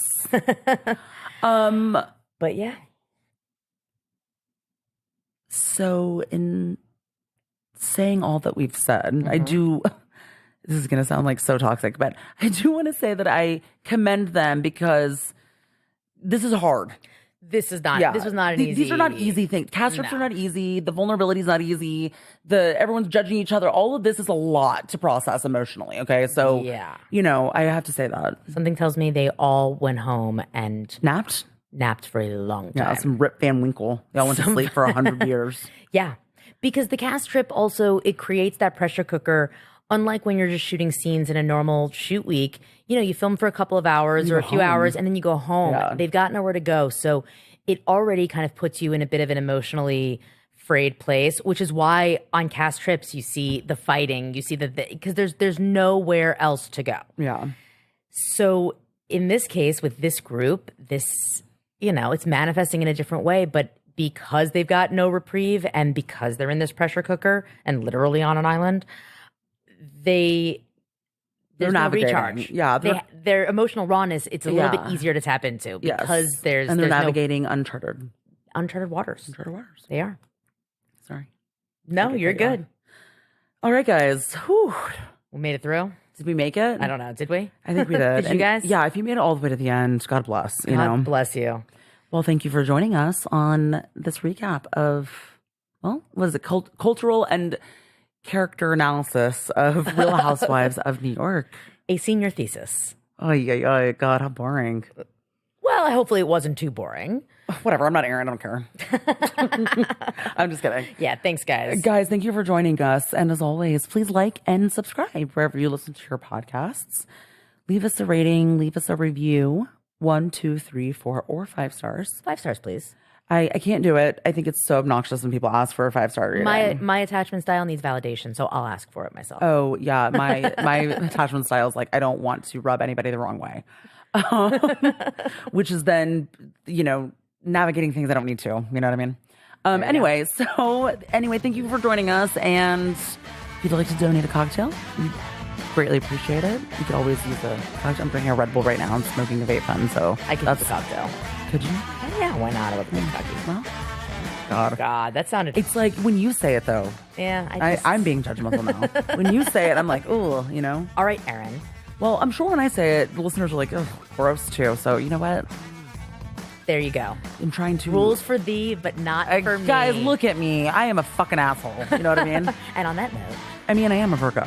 Well, this is true. We are in your season. We are in my season. Mercury's still spinning backwards, guys. Mm-hmm. Sure is. All right, guys. Thanks for joining us. Till next time.